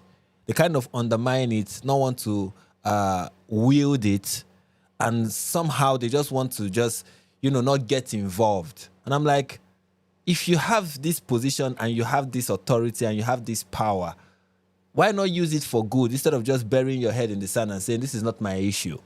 Why not be a force for good in the world? You think God, who gave you that power? See, there is nothing anyone has in this world that God did not give them. And if God has put you as a nation in a particular position, it is for a reason. And it is unfortunate when a nation does not know the reason why they have the power that they have, and they are busy focusing on things that God is not interested in. Sometimes we as nations focus on things that is not why God put you here. That's not why God gave you the opportunities that you have. That's not why God has made you this privileged. That's not why God has blessed you. And one of the effects of that, when you don't recognize why you are in a particular position, why God has placed you in that particular position, is that position is taken away from you. That is the truth. When God has placed you in a particular position and you don't recognize it and do the will of God in that position, is that God will take it away from you. And I'm happy to see that Trump is talking about the burden of freedom, because the burden of freedom means whenever you are in a position of freedom, a position of privilege, a position of power, there is something God is expecting from you. And that's beautiful to hear from the President of the United States. Are necessary to ensure that Americans will never have to face a radical, bloodthirsty terrorist regime armed with nuclear weapons and lots of threats. For almost 50 years, these wicked extremists have been attacking the United States while chanting the slogan, "Death to America" or "Death to Israel," or both. They are the world's #1 state sponsor of terror. 100%. We are the world's greatest and most powerful nation, so we can do something about what they do. So people will now say, then you now have amazing, intellect, right? And powerhouses of intellectual discourses. People whose brain are like 10 times bigger than the average brain size of the average human being, right? People like Dave Smith, who ask questions like, what is the difference between terrorism and counter-terrorism? Which is one of the dumbest questions I've ever seen people raise. It's like asking what's the difference between a police and a thief. Yeah, they both have guns. Yet sometimes, yes, when they carry out their operations, people get killed sometimes. Okay, therefore, are they the same? Of course, you understand that the policeman is different from the criminal. In the same vein, yes, terrorism and counter-terrorism may look alike. Okay, they both use bombs. Okay, lives are lost in both of them. Okay, communities are decimated in both of them. It can look very tragic. The scene can look very tragic when both of them are being carried out. Okay, when terrorist acts are carried out, buildings are destroyed. Okay, bombs go off, lives are lost, including innocent life. And when counter-terrorism measures are carried out, you see the same thing. Buildings go down, bombs explode, and lives, including innocent lives, can get lost. But they are not the same thing, okay? One is done as an act of provocation. The other one is a response to that act. One is done in furtherance of a dangerous ideology, and the other one is trying to curtail the furtherance of that ideology. They are not the same, okay? Reason is very important. These days, everybody is trying to judge what terrorism and counter-terrorism or whatever something is based on outcomes. Oh, how many people died? If 1,000 people died, therefore whatever it is that you did is bad. And I'm like, that's not the case. Okay, let's say there is a terrorist, and maybe not an Islamic terrorist, just a domestic terrorist in the United States who is carrying out, disastrous terror attacks and have been terrorizing communities for years, and it's led to the loss of life of so many people. And in a bid to hunt that domestic terror group, let's say you have a counter-terrorism team, counter-domestic terrorism team in the FBI that have been trying to track down this terror organization. And that in their effort, they've also killed people in the United States trying to apprehend these guys, trying to foil their plans that has led to the loss of human lives, that has been due to bullets, that were fired by, let's say, members of the police officers or FBI officers. Will you say because of that, both cases is the same thing? Both the terrorists and those who are trying to fight these domestic terrorists, they are the same thing because it's leading to the loss of human lives? No, you're going to say, no, one is trying to stop these terrorists from attacking. One is trying to prevent them. Yes, when you are looking for who to blame for all the loss of life, you blame the domestic terrorists. But then when this plays out on the international stage, somehow people forget how fighting bad and evil actors, how it usually plays out. All of a sudden is, 10,000 people died when these people did this, 10,000 people died when the counter-terrorism measure took place. Therefore, it is kind of the same thing. No. This is one way you know how it is different. Okay? If the terrorists stop, if the terrorists stop, will lives continue to be lost? No. But if the counter-terrorists or the counter-terrorism measure, okay, if the terrorist activity, let's say, let me put it like this. If those who are carrying out acts of terror, if they stop, would there be peace? Yes. Will loss of life continue? No. Will people be terrorized anymore? No. Will their living conditions improve? Yes. Right? But if those who are trying to stop the terrorists, if they stop, what will happen? What will happen is terrorism will continue. Okay? These people are their reign of terror. The reign of terror of the terrorists will continue.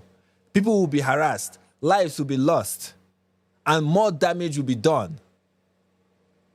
That is how you know which is good and which is bad. Is if one stop, what will happen?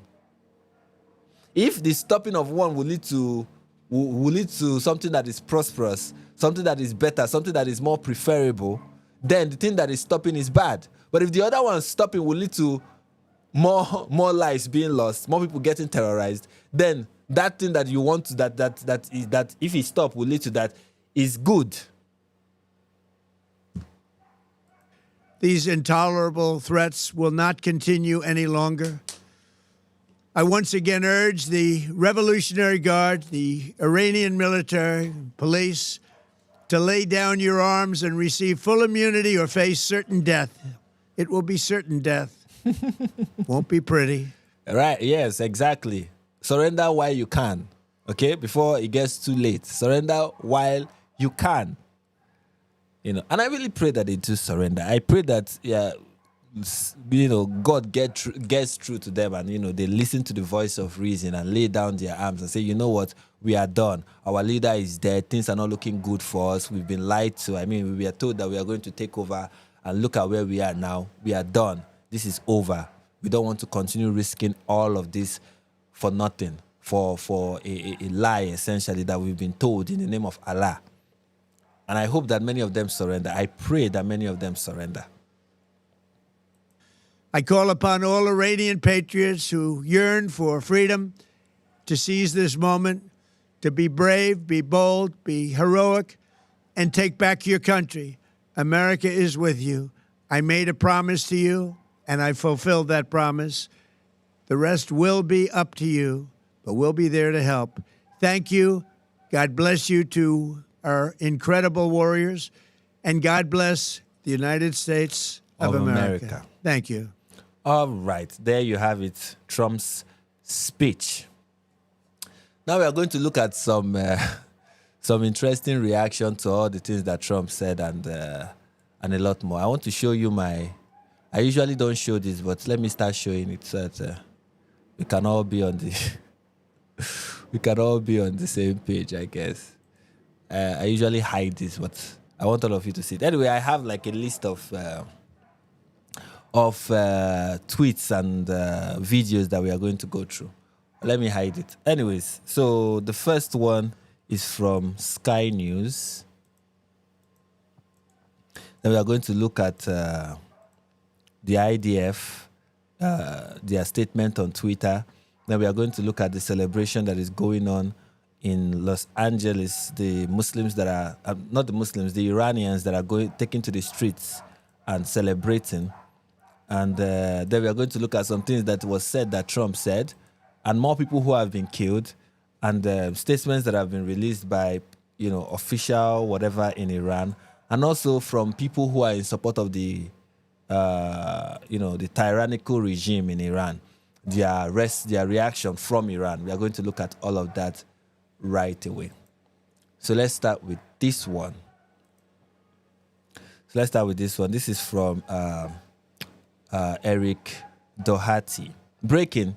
This Iranian Sky News Australian anchor. That's how it's supposed to read, right? Breaking. This Iranian Sky News Australia. No, it's supposed to be Australian, right? Anyways, breaking. This Iranian Sky News Australian anchor is going worldwide for her farewell message to Ayatollah Khamenei. Live on air, dropped straight in Persian, a message to the late Supreme Leader. All right, let's see. Let's see that. I want to conclude this editorial with this Let me increase the volume. message to the... I want to conclude this editorial with this message to the late Supreme Leader. The late Supreme Leader. He's dead. He is dead. Alhamdulillah. He's dead. He's dead. The wicked will perish. پدر سگ خاک به سرت بسوز تو جهنم. Rowan. Couldn't have put it. I don't even know what she said. I think she said it in Persian, but I think a message to the a message to the late Supreme Leader, you son of a B word, born in hell. My goodness. My goodness. And then she said something. This is what she said. She said, I should have added, I don't even know what these words are supposed to mean. Anyway, so that's from somebody from who is an Iranian native in Australia who is the anchor of Sky News. That's her response, which is interesting. Anyways, this is from the IDF, okay, and they are speaking English. Thanks be to Allah that they are speaking English. And they said, it's official, all senior terrorist leaders of Iran's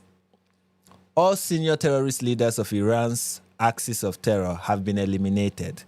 And here is the image. You have the supreme leader of Iran, Ali Khamenei, dead, eliminated. The Iranian chief of staff, eliminated. The past Iranian chief of staff, eliminated. The commander-in-chief of the Islamic Revolutionary Guard Corps, eliminated. The commander of the Qatam eliminated. The commander of the Islamic Revolutionary Guard Corps Air Force, eliminated. Commander of the Syrian Lebanon Corps of the Quds Force, eliminated. Commander of the Hamas military wing. Wow, that is in okay. These are Hamas fighters, of course. Eliminated. Leader of the Hamas terror organization, eliminated.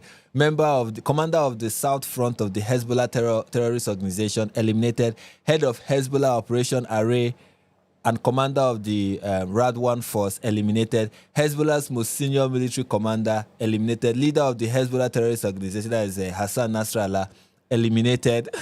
Head of the military wing of the Hamas terrorist organization, eliminated. Chief of staff of the Houthi terrorist regime armed forces, eliminated. Wow.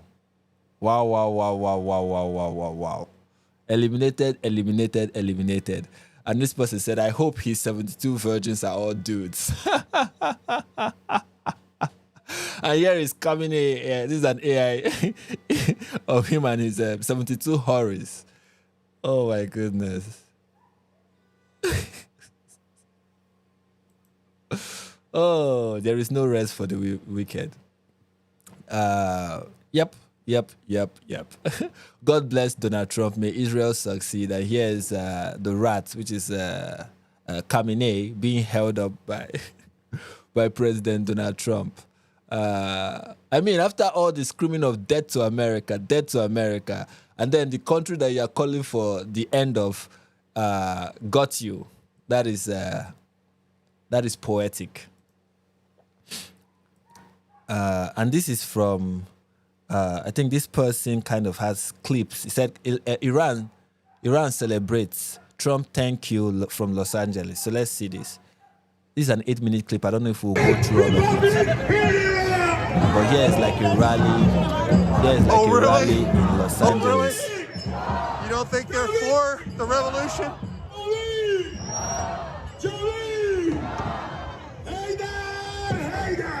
All the way to the freeway. You can see the celebration. You can see the celebration. You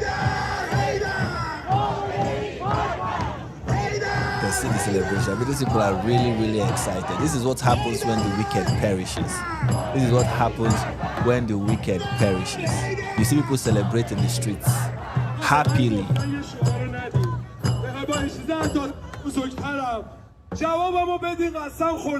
And of course, they are doing it in a language that I don't understand. So that is my cue to.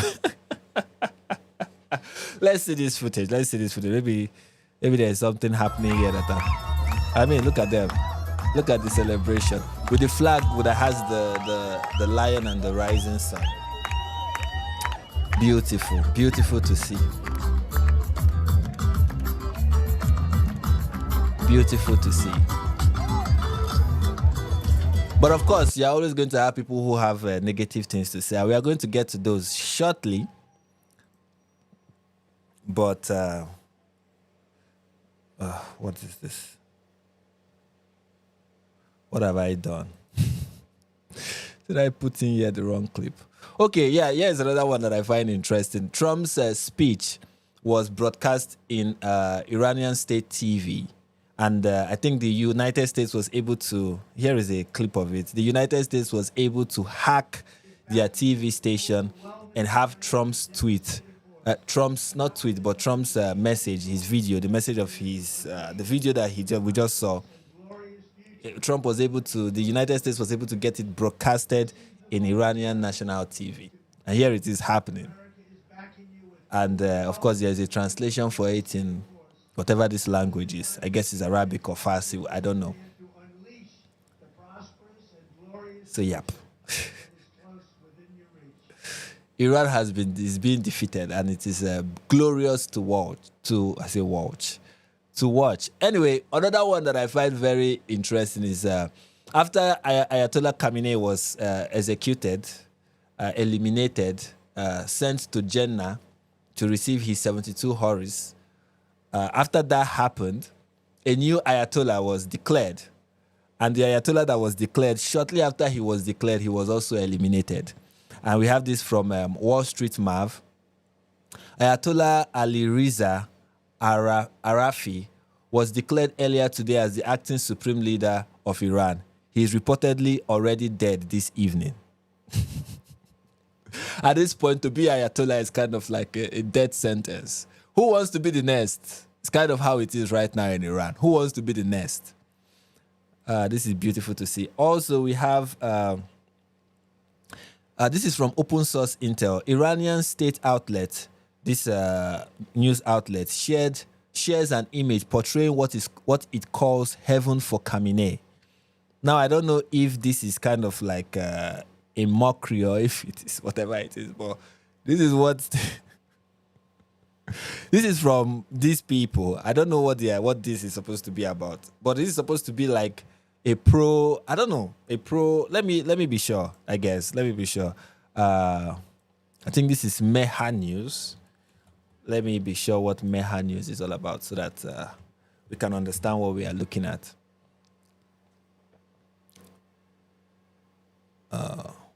Let me see the about page because that will give me an idea of what this news organization, this Meha News organization is all about.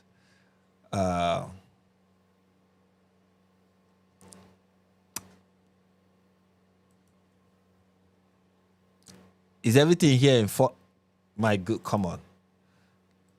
Can I get this in AI mode? Let them tell me. Okay. Meha News, MNA, is a semi-official Iranian news agency headquartered in Iran. It is owned by the Islamic Development Organization, a government-sponsored entity. So this is from the Iranian government, essentially. Okay. That gives a lot of perspective. So a news organization that is affiliated with the Iranian government. So it is like a state-sponsored news organization. And this is what they posted of Khamenei. And this is Khamenei with, I guess this is Khamenei with the 72 virgins. Or is that what this is? Or is this, what is this supposed to really be about? Is really... Now, I don't think this is supposed to portray Khamenei with the 72 virgins. I guess it's supposed to portray Khamenei with children, showing that this is somebody who was a parent of the nation. But, I mean, it's kind of looking like 72 virgins, you know. Considering what we know about those 72 virgins, if you don't understand what I'm talking about, watch David Wood's video on the subject. I think it tells us all we need to know about the 72 virgins. And this is an appropriate depiction of those virgins. They are actually children. And... interesting stuff. Let me see some of the reaction. Yes, somebody said fix it and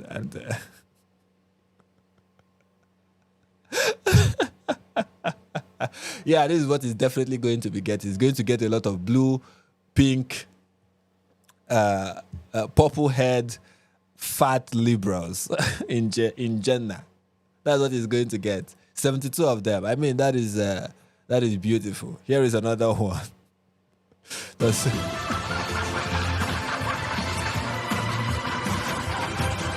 This is what AI was designed for, ladies and gentlemen. This is exactly what AI... This is the kind of AI slop that I 100% endorse. This is the kind of AI slop that I 100% endorse. I mean, how is this not lovely? How is this not lovely?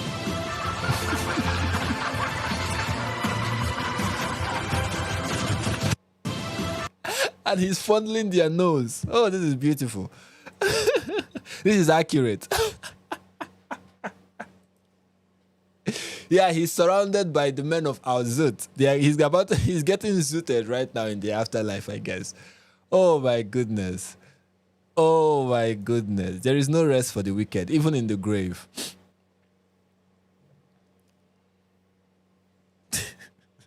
This person said Khamenei decided whether he should trade half his virgins for Mia Khalifa.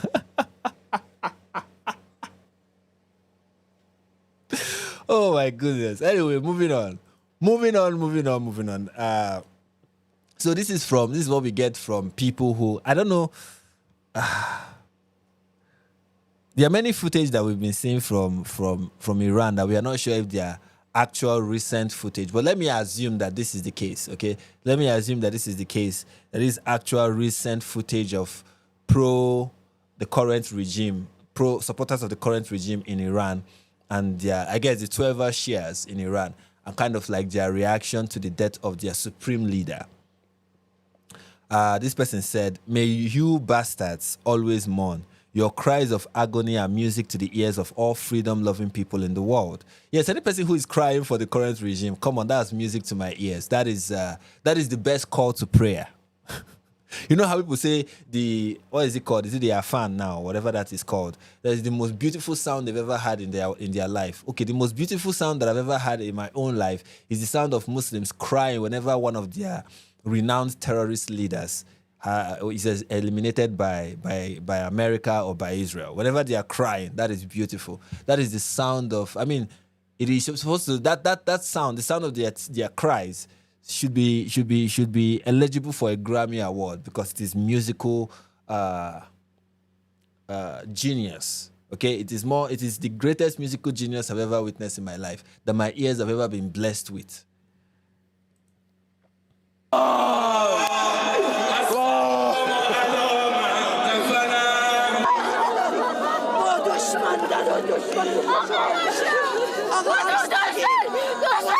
You would think there is somebody reasonable that died. You think it's somebody reasonable. You think it's somebody who is really doing... Like, what has he done for you? What has Khamenei done for you? Other than fast-track the apocalypse, what has he done for you? What has he done for you? Do you know how bad the economy of Iran is currently? Do you know how oppressive it is? I mean, even what has Khamenei done for Islam? What has he done for Islam? Because of the repressive nature of his regime, you have the highest apostasy rate in your nation. Many people are leaving your religion because of him, and you are crying. Like, what exactly is the net positive of Khamenei's entire existence? Look at. Cry me a river, cry me an entire ocean, cry me a flood. Continue to cry. May you never stop crying. Cry me an ocean. Look at these people.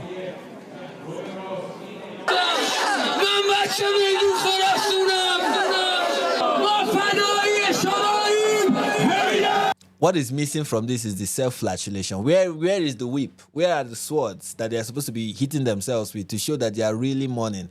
Because even their mourning is looking performative. It's like, let us gather and cry. Like, who mourns like this? You just gather together, everybody's like, and you are crying for one of the biggest human excrements that ever existed.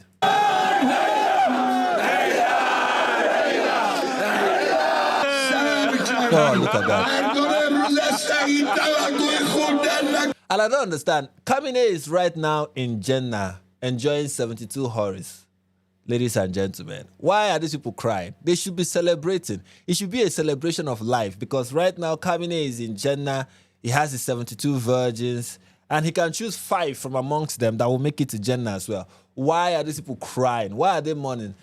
Why are they mourning like people who don't have hope? They should be celebrating. They should be jubilating. There is nothing sad about what just happened. Okay? I don't understand the tears. What is all this for?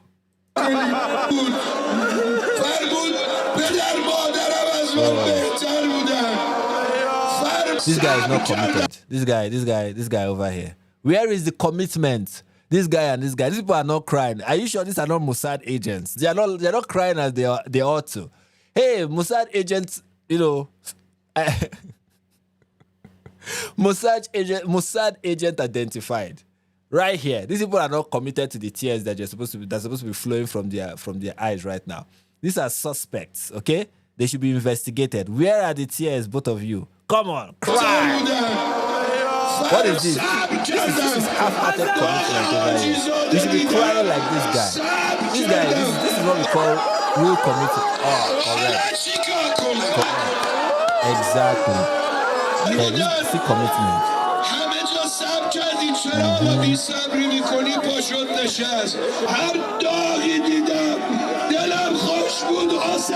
This one is looking like crocodile tears. Oh. Look at this guy. This guy is this guy is definitely Mossad. He is recording the whole thing. Look, is this supposed to be? This looks like a happy face. What is what is this? This looks like a happy face, for goodness sake. And this person, I'm not seeing any tears from this lady. There are no tears. Where are the tears? This is more like it. This is more like it. Now you are.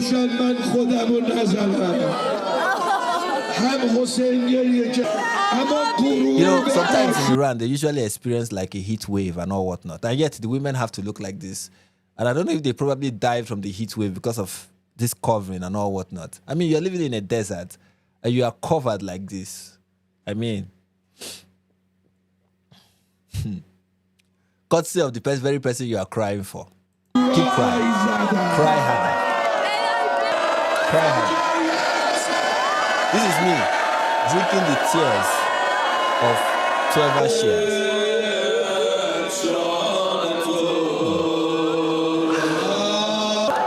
Has a lot of salt, but it's yummy. Trust me, yummy. Yummy. Look at this guy. There's someone here that's crying. Look at this guy. Oh no! I want to bring it back. Bring it back. There's somebody here that's crying very. Look at this guy. Look at this grown adult. Look at his face. I hope I'm not blocking it.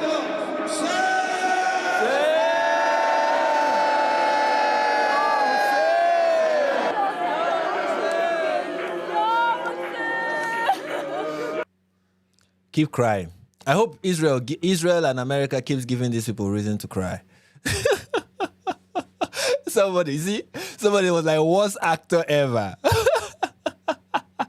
Where are the tears? Oh, these people are not really crying. This person said, I can't wait to grow up and be a Muslim terrorist. Come on, I've seen this meme before. Dude, we are in a... Oh, come on. This is Khamenei. He died like... He died like a rat. Let me not keep playing this.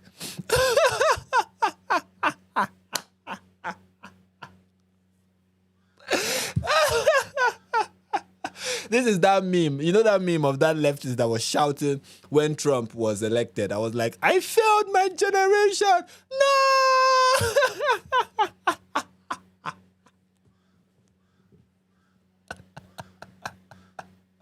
Oh no! Oh no! Who did this?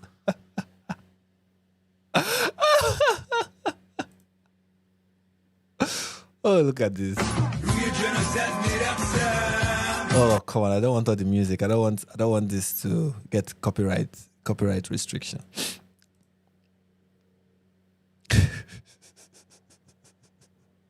He died like a rat. He died like a rat. He died like a rat 100%. He died like a freaking rat. Alhamdulillah. All right, let me see this one. Let me see this one. I'm very sure this is going to be AI. I want to clarify about the big surprise, because everybody's been giving me shit about this all day because nothing happened. So here goes, okay? I did have a big surprise. But when I gave the order to detonate, they told me we had no nuclear scientists anymore. They're all dead. So I said, you know what? Bring me the freaking bomb. I will detonate that bitch myself. They said, sir, there is no bomb. So I said, what do you mean there is no bomb? And they said, no bomb, sir. We just heard Israel say we had one, so we all thought we had one. But we don't have shit.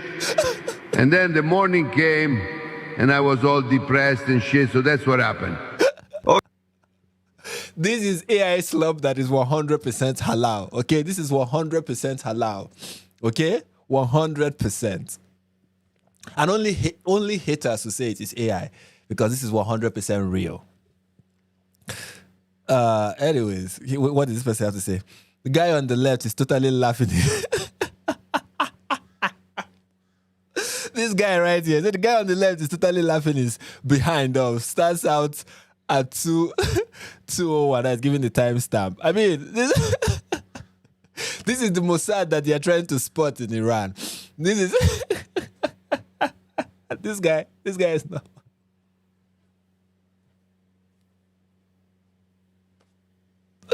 Anyways.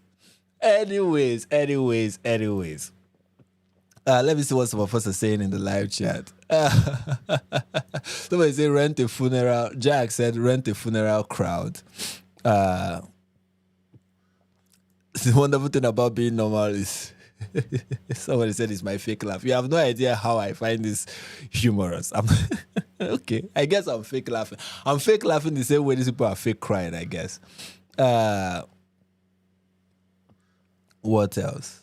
All right, guys, please remember to smash the like button. Remember to smash that like button. Okay, we have more to look at. Right now, we are going to look at Sneako, our very good friend, Sneako. Sneako has had a lot to say. A lot. Sneako has had a lot to say. Okay, Sneako has had a lot to say, and we are going to look at a lot of the things he has been saying.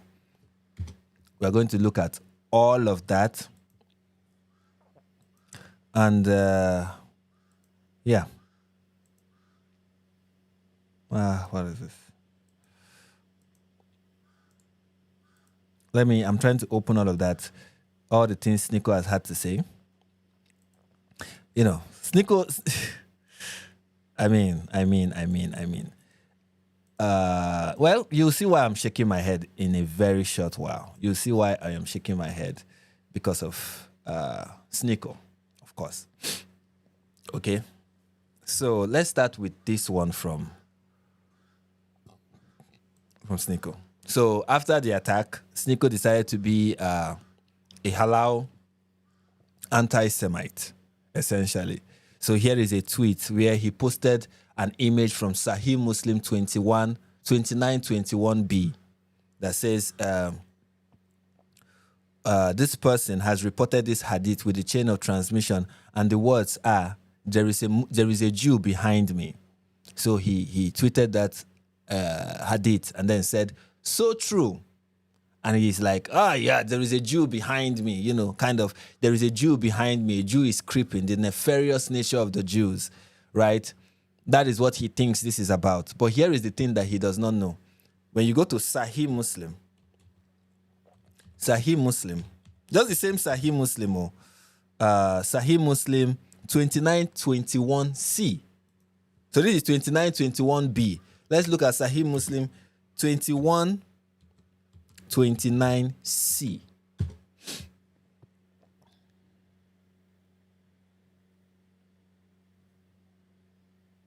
Right, I hope it's 21. Is it the right one? Let me be sure. Because it may be 2921 and I've written 2129 and it's showing me the wrong hadith. So let me be sure. Let me just get my 2921. So Sahih Muslim 2921, not 29, 21c. All right, so this is what Sahih Muslim 2921c is talking about, which is what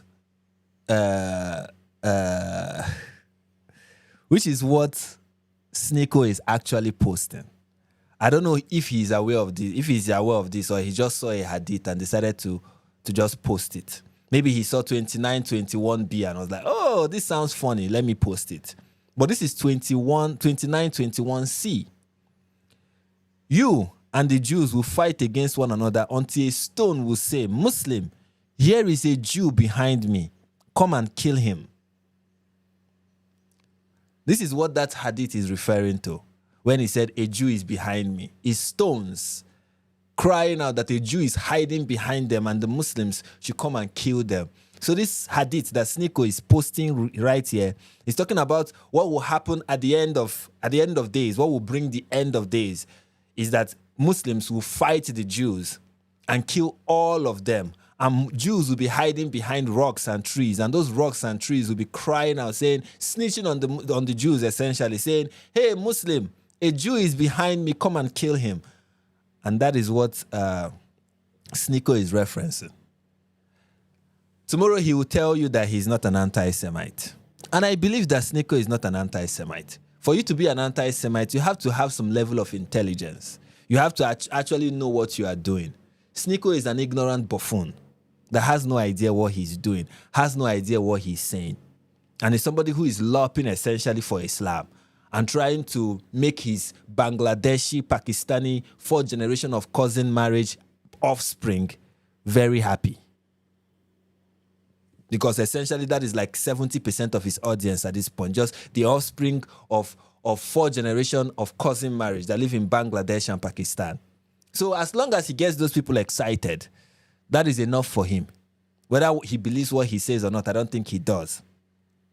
And then somebody said, LOL, imagine being part of a religion that keeps losing all the time in every way possible. I will be hateful and mad too. Exactly. I mean, if your religion is always taking L's back to back, you end up like Sneako. And of course, Sneako's fans are the actual Muslims, so he has to help them by, mainstreaming stupidity. And here is another one from Sneako. This one says, Sneako explains why the Quran is the best geopolitical manual ever written in history. Oh, that is a bold claim. That is really, really bold. Let's see. Again, it will continue to be. Let's see how he justifies the claim. Let's see if there is any justification, reasonable, sensible justification that the brilliant Sneako is going to offer for this audacious, bold claim. The best geopolitical manual, if you want to know, is the Quran. The references in the Quran and what it prophesizes about the world and how the world operates, the best manual that has been right over and over again and will keep. Yeah, the Quran has been right over and over again. And that is why the Quran is the best geopolitical manual for the world.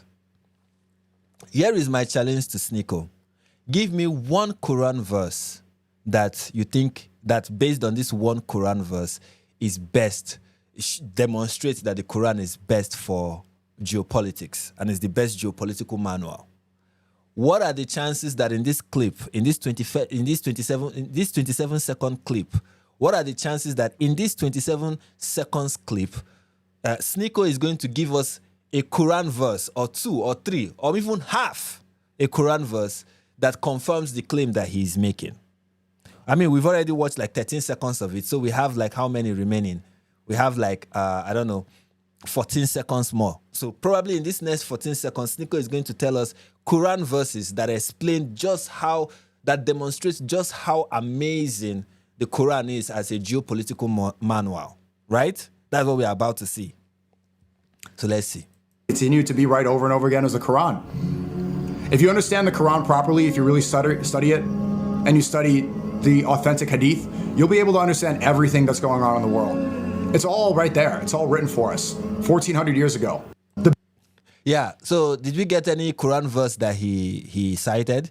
Did you get any hadith verse that he cited? Did you get anything? Absolutely nothing. Why? Sneako has not read the Quran, does not know what the hadith. In fact, the person who is his handler, one of his handlers, that is Sheikh Uthman, is a fake hadith scholar. Sneako does not know what he's talking about. He knows absolutely nothing. He's regurgitating nonsense. And that is what you get. That is what you get these days from people like this. That is what the streaming epidemic has created. Morons. Morons who speak with confidence, 100% confidence. You know, you have zero knowledge and 100% confidence, and you have all it takes to make it as a streamer in America and to talk about politics and to talk about religion. Zero knowledge, 100% confidence. That's all you need. And Sneako is a perfect example of that. The Quran is the perfect manual for geopolitics. The hadiths are perfect. When you understand it, you're going to understand what is going on in the world. Okay, Sneako, give me one Quran verse that explains what is going on in the world. Give me one hadith that you think is perfect for geopolitics. I'm not saying they aren't, but I'm just saying recognize that he did not produce one. Why? He doesn't know. He doesn't know. He has no idea. Somebody said it, or he thought, maybe if I say it, it's going to get my Bangladeshi fans, who are the offspring of 4th generation of cousin marriage, it's going to get them excited. So let me say it so that they will be excited. Because that's people who I essentially make videos for. He has checked his Kick analytics, and it has shown that 75% of people who watch you are from Bangladesh and Pakistan.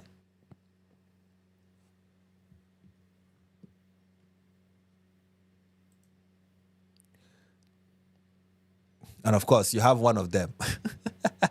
You have one of his fans. What are the odds that this person does not live in the United States? Let's just check.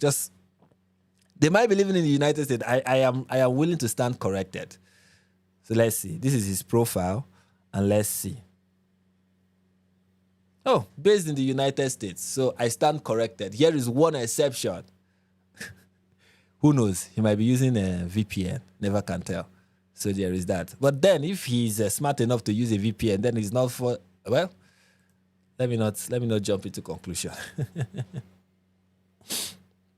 Yeah, someone in the comments said, I've read the Quran multiple times and it's not a manual. It basically says over and over again that God is real. Worship God and go to heaven. Don't go to hell. This is the message of the Quran. You can't build a civilization on it. Hence, why they rely on hadiths. But that's not all the Quran says. It's not like God is real, God is real. No, the Quran also makes threats, also command Muslims to fight non-Muslims, or we also issue threats and warnings and all whatnot. And, recommends child marriage, recommends subjugation of non-believers,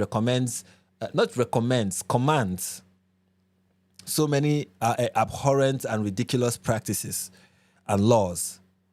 Okay? Anyways, moving on. Here are more things from Sneako. This is what Sneako had to say about Ayatollah Ali Khamenei. Because, of course, if not that his handler is Sheikh Uthman, he would have been flatulating him. Is that what it is called? He would have been flogging himself at this point. I don't know if when I use the word flatulate, I'm using the right.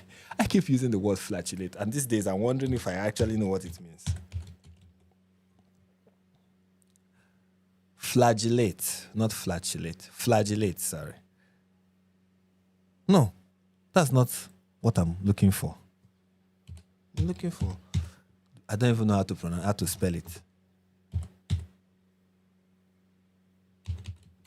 Maybe I'll. That's not what You know what? Let me give up. I am a moron from the third world. But it's a reminder that this life is short. And so Khamenei, if he did die, if he died in this act, especially during the holy month of Ramadan, inshallah, he gets the highest rank in Jannah and he gets eternal paradise. He gets the highest. This is how you know that Sneako does not know the Quran. This is how you know that Sneako does not know the Quran, Sneako does not know the Hadiths. Where in Islam does it give you a 100% certainty that you are dying, even when you die? Where do you get this idea that in Islam, when you die, that you, as a Muslim, can tell for a fact that somebody is a martyr? Who are you? Even Muhammad said he doesn't know. Even his followers did not know. Even the best of them, who Muhammad told that he has been shown that these are the people who will make it to Jannah. Even them, we are not sure. Where do you get this idea in Islam that somebody who dies in the month of Ramadan is definitely going to go to Jannah, is definitely going to get his 72 virgins? Where do you get that? That is what they tell you when they want you to go blow up yourself. And yes, the Quran says that. The Quran says if you die a shaheed, but the Quran does not tell you, oh, this is how you know a shaheed. It is for Allah to decide who is a shaheed and who is not. And this moron, this is how also you know that this moron does not even know anything about Islam, is that he does not know that according to Sunni Islam, which he subscribes to, according to Sunni Islam, which he subscribes to, Khamenei is an apostate. Khamenei is a heretic. Khamenei is going to burn in hell, according to Sunni Islam. Khamenei is not a matter according to Sunni Islam. Where does he get this nonsense from? This shows you that Sneako knows nothing. I am not even a Muslim. I've never been a Muslim in my life. Yet I know so much about the religion that Sneako will ever be able to know. Because Sneako is not even invested in knowing. He's just in regurgitating nonsense. Where do you get this idea that this guy is going to be in Jannah? Where do you get that idea from? Who told you that? Based on what? One of the things that even Muhammad warned against, it is warned against in the Quran, warned against in the Hadith, is to have confidence in your place in Jannah. As a Muslim, you're not supposed to be confident that you are in Jannah. You are never supposed to be confident. Allah is the only one that knows, according to Islam. You can do all your good deeds. You can die in battle. You can blow up yourself as a suicide bomber for Islam. You can do all of that. And it is not guaranteed that you will go to Jannah. It is not. It is Allah himself that will decide. There is a story in the Hadith of a man who died in battle. Right? He died in battle. And people in the Hadith were saying, oh, thank God for this person. He has gone to Jannah. He has made it to Jannah. And then Muhammad said, no, this person is not in Jannah. He's in Jahannam because he stole and did not, because he stole something. And because that person stole, according to Muhammad, that person, though he died in battle, died in the cause of Allah, that person did not make it. He's not in Jannah, but in Jahannam. That person is not in heaven, but in hell. That is in the Hadith, in the Sahih Hadith, that perfect manual for geopolitics. But of course, this guy knows nothing, absolutely nothing. Just ignorance personified. Ignorance and confident ignorance made flesh, essentially. Yeah, Khamenei is a matter, according to Sunni Islam, Sneako. According to Sunni Islam, every Shia matter is going to make it, every Shia Shaheed is going to make it to Jannah. I mean, heaven is going to be, the Muslim heaven, according to Sneako's imagination, is going to be a wonderful place. Imagine a Shia that died in battle fighting a Sunni Muslim. Is that person also a Shaheed? Highest rank against martyrdom. That's the highest achievement we can get. Sneako, a person who does not believe that a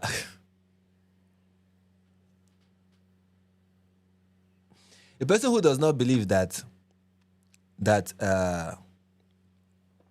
Muhammad is kind of like the final prophet, and there is like a lineage of prophets, and those lineage of prophets are to be revered and to be given some kind of religious authority simply because they are offsprings of Muhammad. Somebody who believes such is also going to, according to Sunni Islam, that person is also going to make it to Jannah too. This young man knows nothing but talking. That is his forte. To just say whatever he Somebody say, is this how it works in Islam? You get praised for killing thousands of civilians and being a terrorist. This tells me a lot about this religion, and it's not a good one. Exactly. Another thing Sneako does not even pay attention to is the fact that many Sunni Muslims, not Americans, not kuffars, not Christians, of course, as a Muslim, he is trained not to care about those. Those people, their lives don't matter. But many Sunni Muslims have lost their lives because of Ayatollah Khamenei. His regime have led to the death of so many Sunni Muslims. And that person, according to Sneako, is in Jannah because he died in the month of Ramadan. Is that how it works in Islam, Sneako? And again, what does that say about your religion and how you view it? That somebody can be this kind of horrible, brutal terrorist whose regime has seen the loss of lives of very many innocent people. Of course, in Islam, those people are not innocent. And what you, as a person who is trying to sell Islam to the West, is doing is celebrate the death of this monstrous individual, and say this monstrous individual is in heaven because he died in the month of Ramadan, and he died a shaheed because the United States killed him. Wizard of Soho said, LOL, so Sneako is basically a terrorist plant. Who is this guy? WTF, he is a terrorist plant in USA, openly calling for the death of Americans. How can Americans allow this? Wild behavior. This is why the West is failing. This guy is openly allowed to call for the death of America, and you all support this pleb. Well, good luck, Sneako, trying to convince the Groiper crowd that you are on their side and we should unite. Of course, we are going to see that tweet shortly. I mean, not just shortly, but that's even the next tweet. This is Sneako, the same Sneako who is celebrating a man who threw Christians in prison, who fought Christians too. Like he suppressed Christianity in his country and persecuted Christians in his country, threw many of them in prison, right? A man who did that, he said this man is a Shahid who will make it to heaven, right? Praising him, even though the man also killed other Sunni Muslims, saying this one is going to make it to heaven. And then in the next breath, the same Sneako is saying, it is far past time we Christians and Muslims unite on our shared similarities rather than fight over our minor differences. They spit on Christians and bomb the Muslims. Why are we deceived into hating each other by those who hate the Messiah? Sneako, here's an advice that I have for you. Stick to talking to Bangladeshis. Stick to talking to Pakistanis, okay? Stick to that fan base, okay? Stick to those people, okay? When you're talking to Christians, we are not the product of four generations of cousin marriage. We are not the product of that. We have good sense, okay? We are not stupid people. We are not the kind of people even the groypers that every once in a while pretend that they are on your side are not that stupid. They see through your nonsense. They see through your nonsense. Okay? Look at the things Nick Fuentes have been saying about you, Sneako. You think he's stupid. Maybe you are, but he's not. Okay? And Christians and Muslims don't have shared similarities. What are those shared similarities, Sneako? You spoke about the similarities that we have. Give me 5 things that you think are huge similarities that Christians and Muslims have. You say, oh, but Christians and Muslims believe in one God. It's a lie.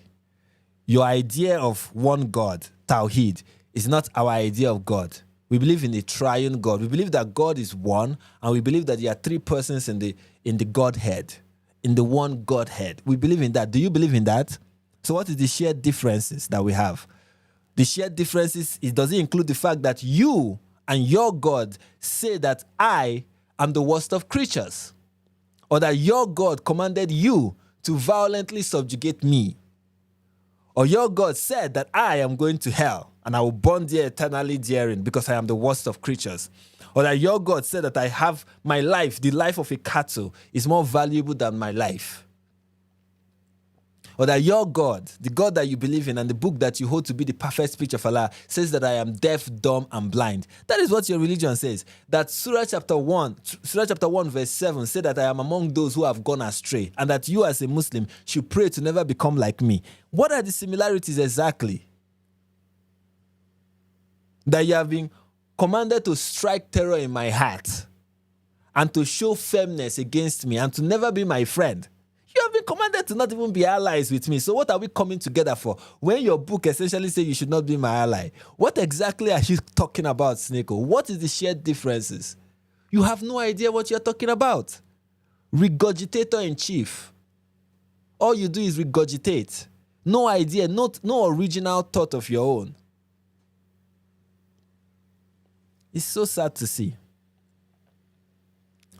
This is from Pope Groyper. Even people who are groypers are already seeing through his nonsense, and they're not even buying it. We have no similarities, and we don't even have the same God.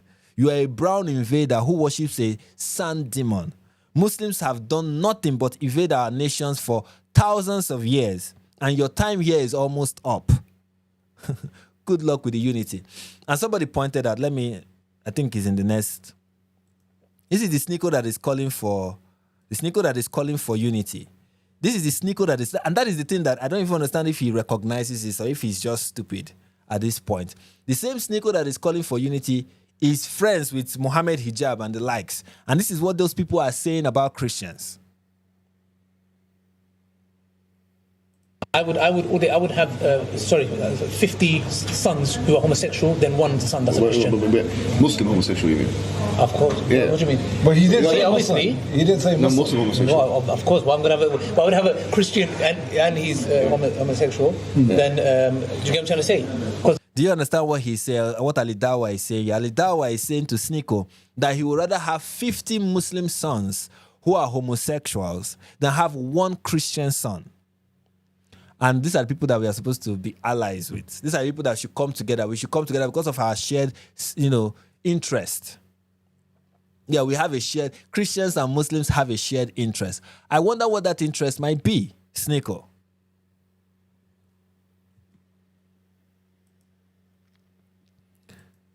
I'm just happy to see that many Christians are no longer falling for this nonsense. Like many Christians can now see right through this nonsense, that these are just lies that Muslims tell. Here is Sneako saying, Tel Aviv looks just like Gaza. Allah truly is the best of planners. We're here at the site of a ballistic missile impact. He said this is a site of where a ballistic missile from Iran hit a building in Tel Aviv, right? In Tel Aviv, first responders are currently digging through the debris to see if there are any other survivors. We know there were at least 20 people injured in this last barrage, and the building was on fire when we arrived. There is a huge response, but... So this happened, and Sneako's response is that this is proof that Allah is the best of planners. Do you see how Muslims reason? Do you see how they reason? Ayatollah Khamenei, dead. 30 members of his cabinet, or so, I think 11, let me not exaggerate, about 11 members of his cabinet, dead. Various places in Iran, destroyed. A bomb hit a school, or was it a hospital, and over 150 people killed. Okay? Many lives have been lost on the side of Iran because of this attack. But look, a building in Tel Aviv is on fire. This shows that Allah is the best of planners. Allah is beginning to look like the retards that cousin marriage produced. Because if this is the way Allah plans, then Allah is retarded. Very, very retarded. Allah has the IQ. He has room temperature IQ, essentially. If this is how he plans, if this is his strategy. I know it's not me that is even calling him a retard at this point. It's the way Muslims are presenting him that makes him look like a retard. If the way your God plans is that his best soldiers are going to be taken out, his people are going to be eliminated, just so that a building can be on fire in Tel Aviv. That is your God planning. That is his plan. Is that he's going to waste many of his best soldiers, people who have firebrand for him. He's going to waste them, their life wasted. It amounts to nothing, essentially, just so that a building in Tel Aviv can be on fire. And this is proof that Allah is the best of planners. Allah is a retard, if that's the case. Here's somebody even pointing it out. Sneako just saw a missile hit Tel Aviv and said Allah truly is the best of planners. Bro went from making YouTube videos in his bedroom to celebrating terror attacks on civilians. And I think this is a perfect depiction of what I'm saying. Let's quickly check in with Allah. So this is Allah. Allah is taking Allah is recorded as Jews are beating terrorists. And here's another one. A Muslim celebrating violence, never beating the allegation. Here's another one. Yes, Allah is the greatest of all deceivers. They hit not just Israel, but even your Muslim majority countries and Saudi Arabia. I guess you love Allah attacking Muslims too. Moron. Exactly. These people, the Iranian army, they carried out attacks on various parts of the Middle East, including Saudi Arabia, including Qatar, including Kuwait, including the UAE, including Israel, amongst other places. Like many, look at the place that they targeted. Kuwait, Saudi Arabia, Jordan, United Arab Emirates, Bahrain, Qatar. This place, I don't know how it is pronounced, and Israel. And many of these places had like buildings that were destroyed and were on fire because of the attacks. And I guess this is all part of the grand scheme of Allah. This is all part of Allah's big design. Allah is indeed the best of planners. If by best you mean the worst. But of course, Allah is the God of the retarded. So for the retarded, Allah is the best of planners.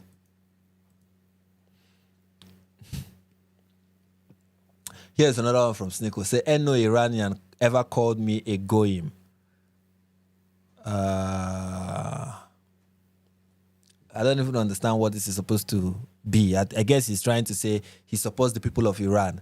But he's here aware that a majority of people of Iran are opposed to the Ayatollah and are happy that the Ayatollah is dead. So I don't understand. I guess he's trying to say, 12 Shia that has ever called him a goyim. Well, guess what, Sneako? There is no Jew that has ever called me a kafir. There is no Jew that has ever called me the worst of creatures. There is no Jew that has ever called me worse than a cattle. But all of that I find in the Quran. Sneako. All of that I find in the Quran. And all of that your Muslim radicals have said.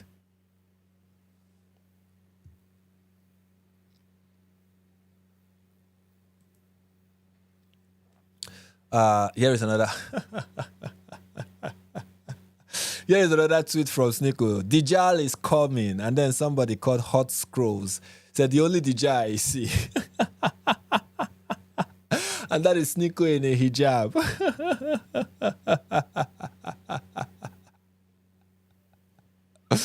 Oh, and there's another Dajjal tweet from Sneako. There's another Dajjal tweet.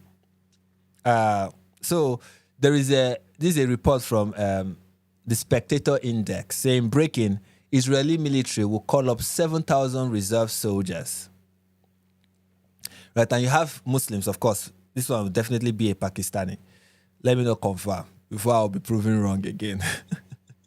And then the low IQ Muslims are quoting the Quran, like from Sahih Muslim, right, saying Malik reported that Allah's messenger, peace be upon him, said the Dajjal would be followed by 70,000 Jews of Isfahan wearing Persian shawls. 70,000 Jews of Isfahan. Isfahan does not have 70,000 Jews. Okay? And Sneako also, of course, the regurgitator-in-chief, posted the same thing. Anas bin Malik reported that Allah's messenger said the Dajjal will be followed by 70,000 Jews of Isfahan wearing Persian shawls. And then he wrote, the Antichrist, that's Jewish Messiah, will be followed by 7,000 Jews wearing Persian shawls. Of course, one of the things that people like Sneako have to do is not being able to read. That hadith did not say that the Antichrist is a Jewish Messiah and that the Antichrist is a Jewish Messiah who will be followed by 7,000 Jews wearing Persian shawls. He said 70,000, rather not 7,000, 70,000 Jews of Isfahan. So the Jews are from Isfahan. They are from Iran. They are Persians from Iran. The Jews that are the 70,000 Jews are from Iran. But of course, that does not matter. And the fact that the Israeli military will be calling up 70,000 reserve soldiers is a fulfillment of this prophecy from Muhammad. This is how prophecy fulfillment happens in the retarded religion of Islam. This is how fulfillment of prophecy happens. I mean, how many ways is this just not accurate? I mean, first of all, I've pointed out that the Jews in question are not just random Jews, are not just Jews in Israel or Jews in America. They are Jews of Isfahan. That is one. And the Jews here are not Jews from Isfahan. The 70,000 Jews that are being recorded are not Jews of Isfahan. That's one. Second, the reserve soldiers are not necessarily Jews. They are Israelis. And not every Israeli IDF soldier is a Jew. That is second. Third, and very importantly, is that the 70,000 reserve soldiers are not all the soldiers that will be fighting. Those are just soldiers from the reserve. So these are not all the soldiers following Benjamin Netanyahu, who, of course, according to Sneako, is the Antichrist. Right? These are not all the soldiers. There are more than that in Israel. There are more than that will be involved in this. These are just the ones that from the reserve that are being called up. So any way you look at it, this is not a fulfillment of this hadith. But all of that should be ignored because somehow there is a way that,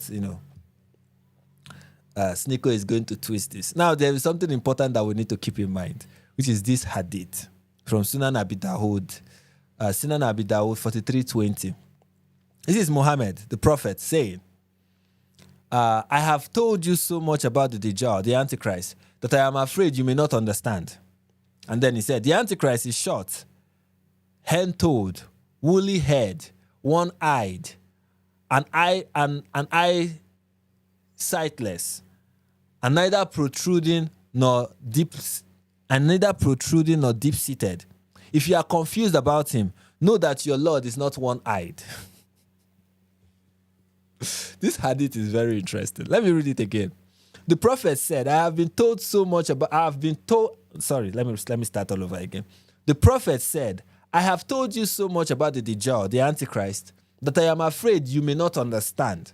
And he's talking to Muslims. He said, hey, Muslims, I have told you so much about the Antichrist, but I'm afraid that even after all I have said to you about the Antichrist, you may still not understand.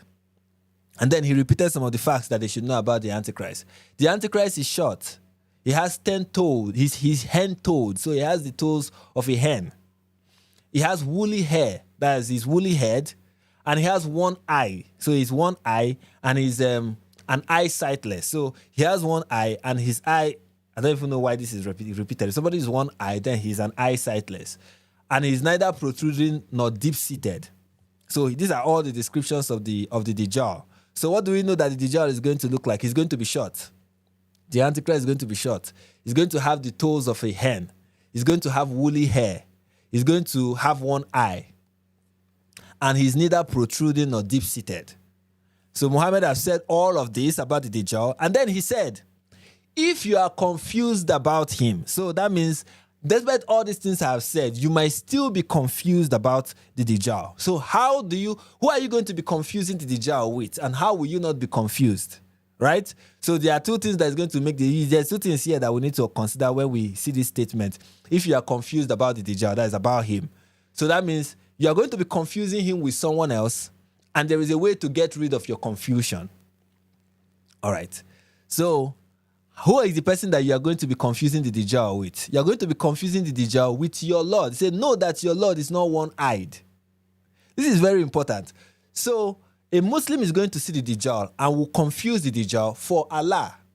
So when the Dajjal comes, the one that Sneako is telling us about, the Muslim will confuse him for Allah. The Muslim will see the Dajjal and think that is Allah.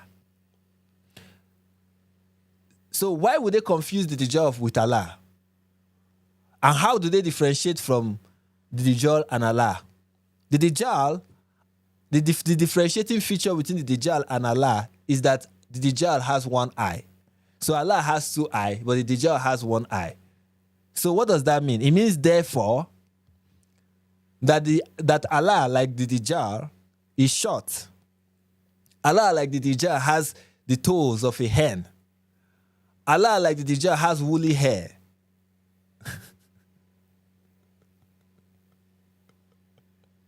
This is Sahih. This is graded Sahih. Okay, this is graded Sahih. I'm not making this up. This is Sunan Abi Dawud 4320. Okay? And if not for the one eye that the Dajjal has, the Muslims are going to confuse him for Allah. So hear he, O Muslims.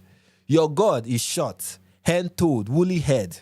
The only thing that your God is not is one-eyed. Alhamdulillah.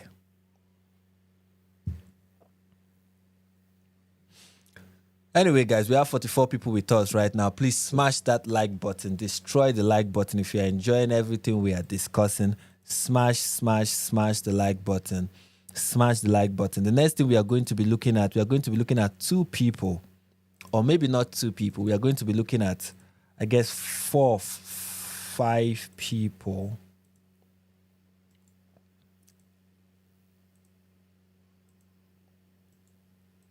Four or 5 people, or maybe 6 at this point.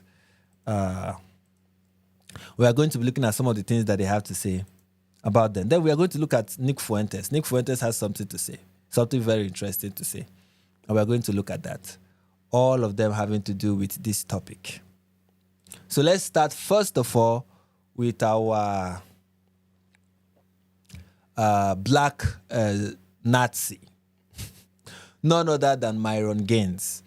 And this one says, Myron starts his stream dressed up as a freedom fighter. Yes, Myron Gaines is dressed up as a freedom fighter. So let's see how a freedom fighter, according to this Muslim, is dressed as.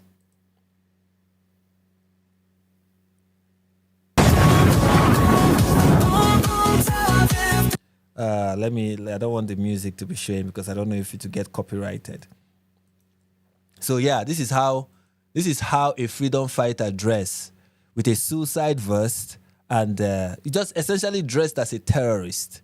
So he opened his stream dressed as a terrorist with a toy gun, and he's a freedom fighter, and he's dancing because the Ayatollah is dead.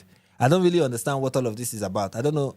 Maybe he thinks he's like, this is me owning the this is him trying to own the Jews, I guess. I guess this is him trying to own the Jews and the Zionists by dressing as one of the people they just took out. Okay, I guess he's owning them.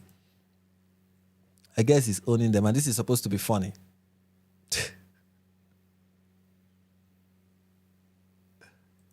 You know, one thing I like about so many of these people in the West is just how it is always cool to be a terrorist supporter, and also it's also always cool to cosplay as a terrorist. If only these cosplayers can actually go to this place and actually live out their dream. I wish that the United States, where Myron Gaines is living in, can help make his dream and his imagination come true, such that he can go from cosplaying as a terrorist fighting in the Middle East to actually become a terrorist, an actual terrorist fighting in the Middle East. I really want people to live out their dreams, honestly. And someone like Myron Gaines, I want him to go from being a cosplayer to being an actual terrorist in the Middle East, so that he can, like Ayatollah Khomeini or Ayatollah Khamenei, get that 72 virgins. This is beautiful stuff that I want to happen to these people. Like, let them get those 72 virgins, just like Khamenei. Let that happen to him. Let Khamenei happen to him. Let the destiny of Khamenei be his destiny. Because I don't want you to just be a cosplayer. I really want you to live it out fully. Like, really live it out fully. I want you to not just dance around and be like, oh yes, I'm dressed as a terrorist from the Middle East. I'm not with my suicide vest. I'm not actually live it out. That is something that I hope he's ready for it. Because it's easy. Honestly, it is easy to sit in a studio with your microphone, with your toy gun and your fake beard, your khaki jackets, your toy suicide vest. All of that is easy. All of that is easy. What is really next level that shows real commitment is when you actually go to Iran. You say, you know what? I'm done with the United States. I'm done with a nation that is being controlled by the Jews. I am done with a nation that is the puppet of the Jews.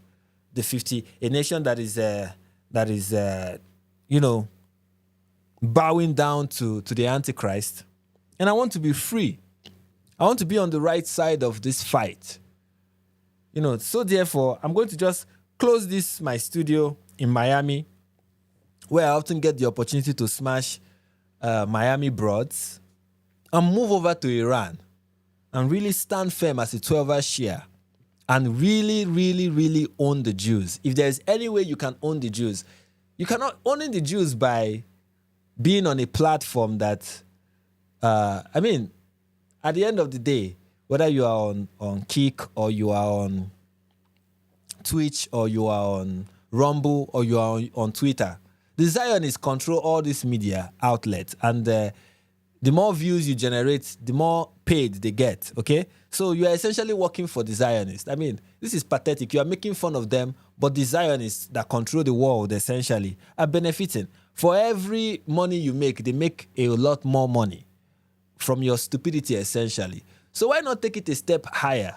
Why not hit the Zionists right where it will hurt them by joining, the IRGC? You join them. You join the IRGC and you become a full member of the IRGC. And then you can live out your life as a true freedom fighter. Why not do that? It's a sensible thing to do, But of course, it's easy. It's easy to cosplay. Cosplaying is easy, So, this person said, trying real hard to stay a fan, but these dudes seem like a loser more and more. Also, has Muslim bias whether he has Muslim bias, whether he admits it or not. Somebody said, this guy is pushing 40. Pushing 40, you're 36-year-old and you're still acting like a child.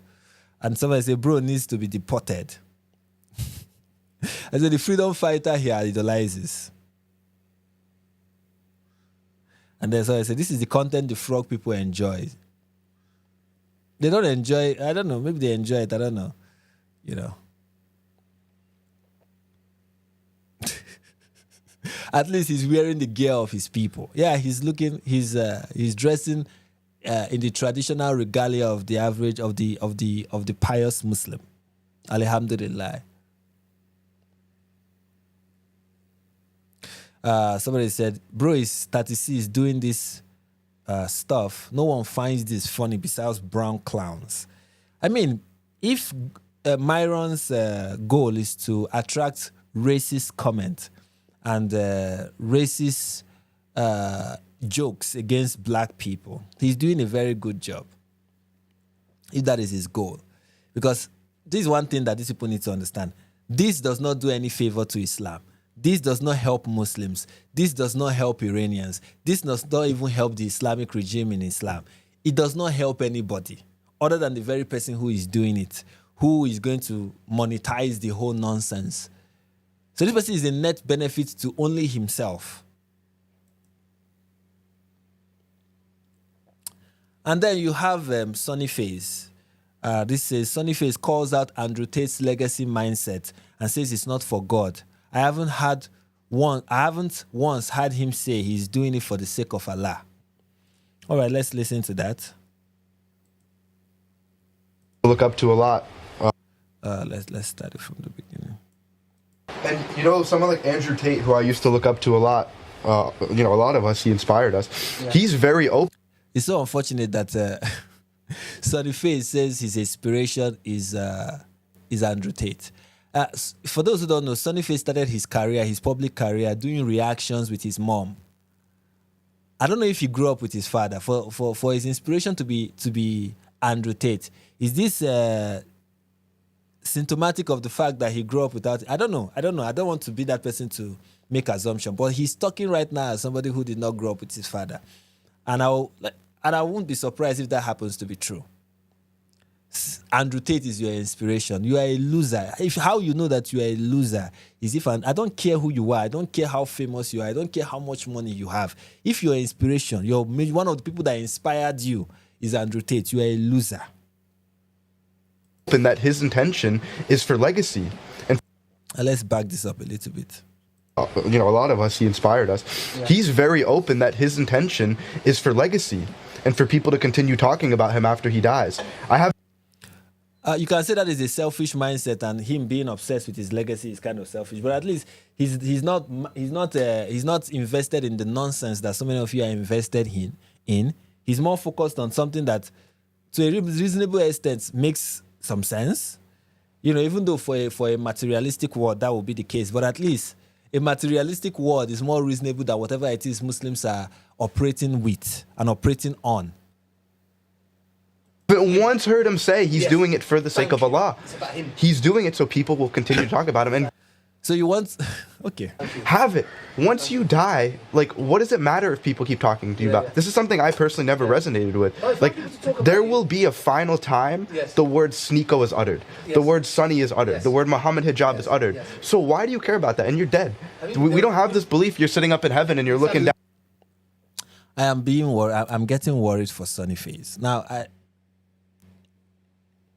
I hope he's just talking, because this is the kind of talk that you hear, and tomorrow you hear that somebody is a terrorist.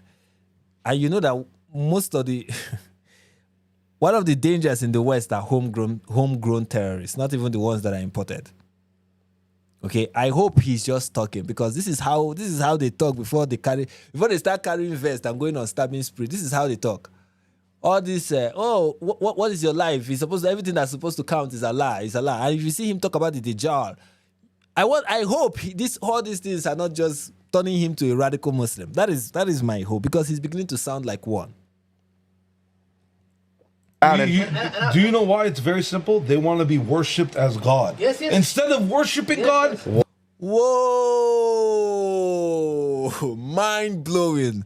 This is one of the bars that you get from 90% high on marijuana Warner. Warner the Watcher. This is the nugget of wisdom you get from him. They they want to be worshipped instead of worshiping God. Whoa!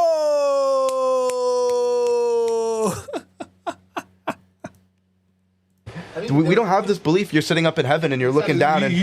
Do you know why? It's very simple. They want to be worshipped as God. Yes, yes. Instead of worshiping God, they want to be worshipped. Wow, you see his mind is blown. You can see that Sunni Face's mind is like, whoa, the Warner once again. Warner the Watcher coming up with another nugget. This is mind-blowing. Poof! This is unbelievable level of wisdom. This is the kind of wisdom that can only come from Allah. Alhamdulillah. The only thing that comes close to this level of wisdom was when Muhammad said that the eyes are the leather straps of the anus. That this and the eyes are the leather straps of the anus are together. Like, they want to be worshipped. They don't want to worship God. Whoa. I mean, of course, when it has to do with Sneako, not Sneako, when it has to do with Andrew Tate, that is the truth. And it is obvious. It was obvious from day one. Even when Muslims could not get enough of him. When Muslims were falling all around him like he's Mia Khalifa. When they were doing all of that, it was obvious that Andrew Tate didn't care about Islam, didn't care about the Ummah. All he cared about was himself. It was obvious. It was obvious that the only God that Andrew Tate knows is himself. And that he was using Islam to avoid criticisms. That was all it was about. It was obvious. And now the one with his smooth head is talking like he just discovered fire. As God. That's what it is. These people are ridiculous. These people are ridiculous. It's ridiculous.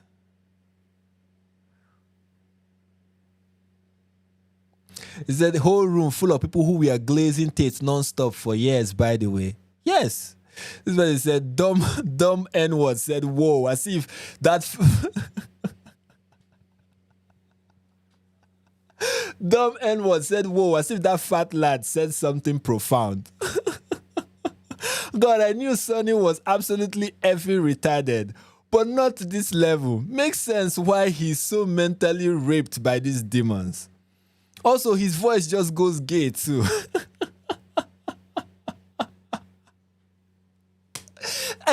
To me, it's kind of... He's saying, whoa, like, he could not figure it out from day one. Everybody was saying it from day one. Andrew Tate is grifting. He's taking advantage of the Muslim community. It was obvious from day one. You don't need to be a sage. You don't need to have the IQ of 180 to realize this.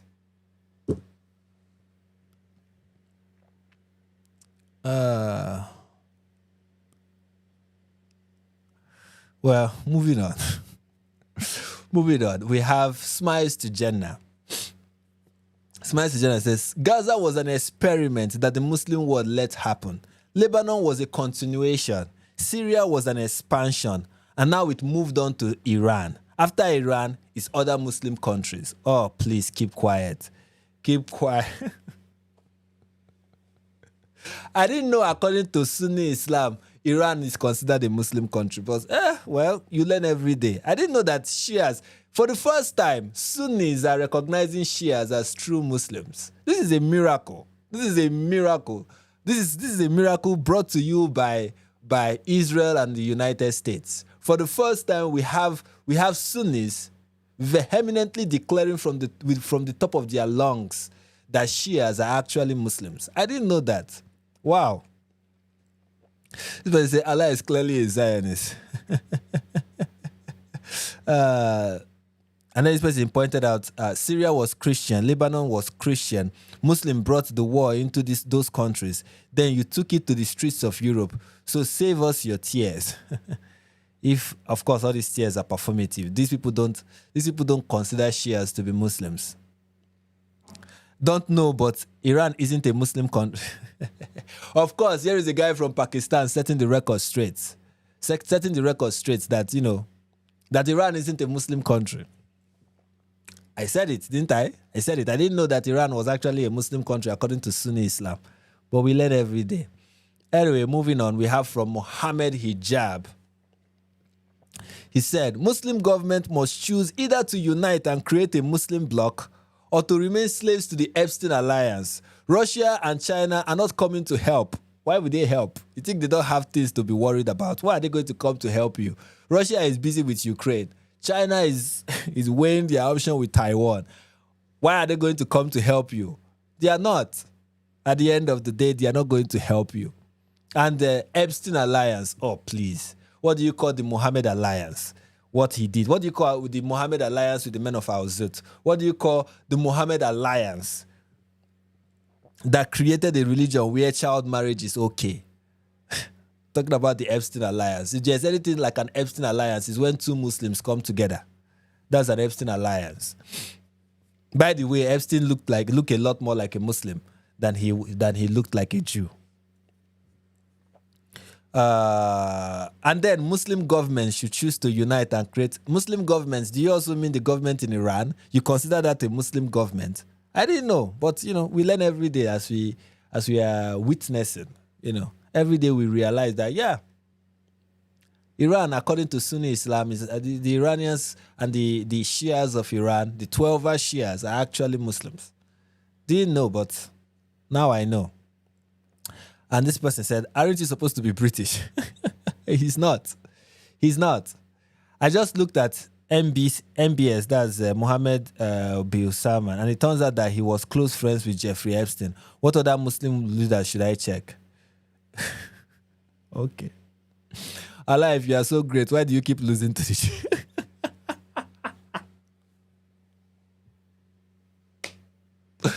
Well. Good question. Very good question. Allah, if you are so great, why? Why do you keep listening to these guys? Why? Allah. Anyways, moving on. And here is a response to what he said. This is from Dan Bomawi. I hope I'm pronouncing his name correctly. I am sick of those Western passport holders whose loyalty is to the Ummah, like Cenk Uygur, Bassam Youssef, Mahdi Hassan, Mohammed Hijab, and everyone like them. These people use we when talking about America. These people use we when talking about Americans or the British, while they have absolutely nothing to do with anything American or British. Their worldview is anti-West. Their allegiance is to Islam. And they attach themselves parasitically to the useful idiots in the West to appear like normal Western dissidents, when in reality they are not. Of course, that is who they are. That is 100% who they are. And then we have Ilhan Omar. I think this was before the attack on the 27th, when the ships were moving to the Middle East, and it looked like an immediate attack was on the way. And she said, Iraq was attacked by the US during Ramadan, and it's sickening to know that the US is again going to attack Iran during Ramadan.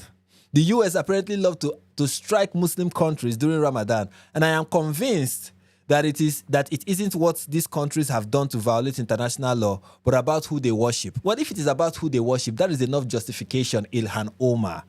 Okay, it is enough justification. When you worship the God of Islam, the demon, the blood-sucking demon of Islam, to wage war against you because of that is enough justification.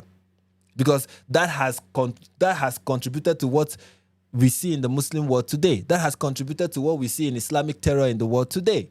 Essentially because of the God that the Muslims worship and what he has said and what he has commanded and who his perfect example is and what that perfect example has exemplified.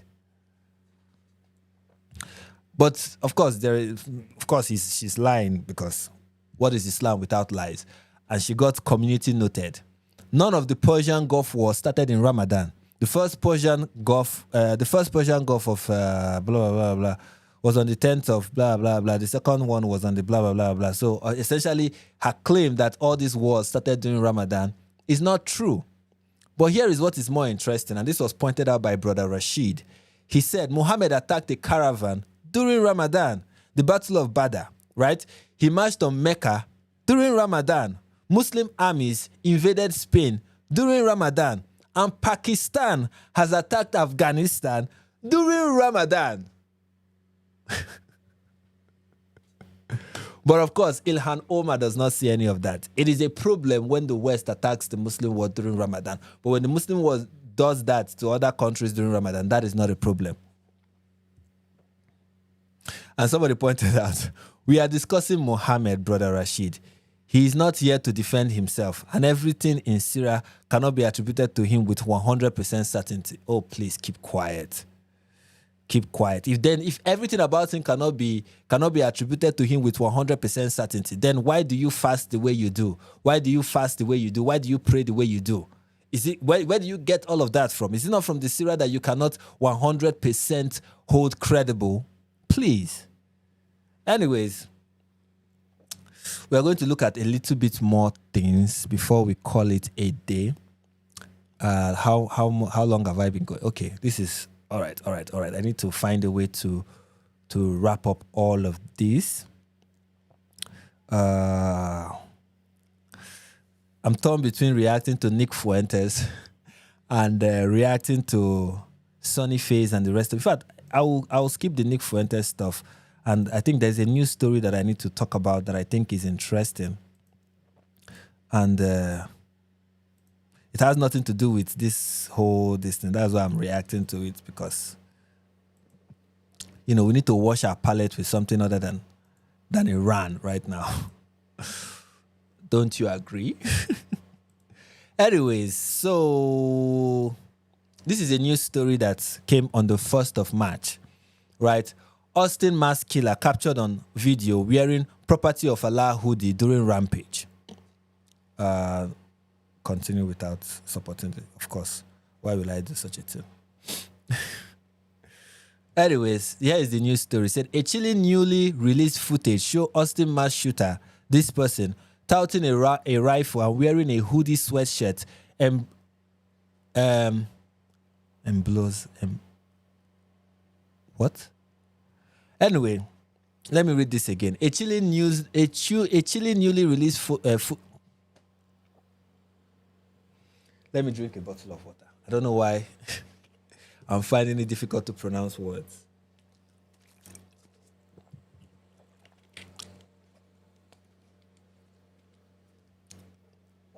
Somebody said in the comments, Islam will always be an Islamic nation. Well, according to who? According to Sunnis. According to Sunnis, Islam is an Islamic nation. Maybe there are Sunni Muslims in it. You might say Islam is an Islamic nation because at what point Muslims... I mean, do you consider... My question to you, Tawheed Islam 1, answer me this. According to your belief in Islam, according to what Sunni Islam believes, according to that belief that you find in Sunni Islam, are Shias Muslims? That is all I want to know. Is being a 12-hour Shia, does it qualify as authentic Islam? That is what I want to know. Okay? That is what I want to know. And I'm waiting for your response. Please, let me know.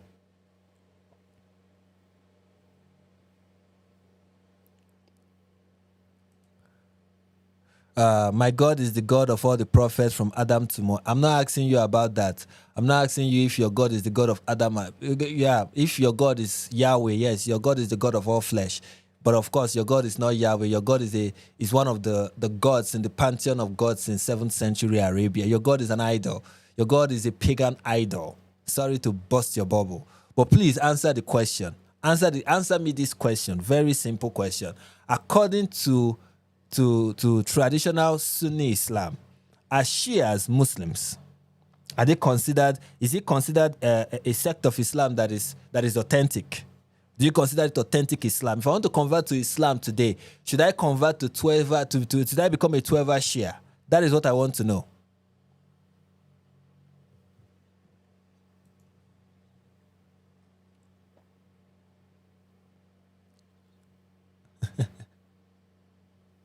Somebody said, Frank, you're very optimistic. You think a Tawheed Abdul has the capacity to understand and answer the question appropriately. Well, let me be hopeful, okay? Let me be hopeful. I'm being overly optimistic, but who knows? Who knows? Sometimes you just have to try. Who knows? Something great can come out of this. Maybe we'll come to a realization. Maybe Tawheed what does he call himself?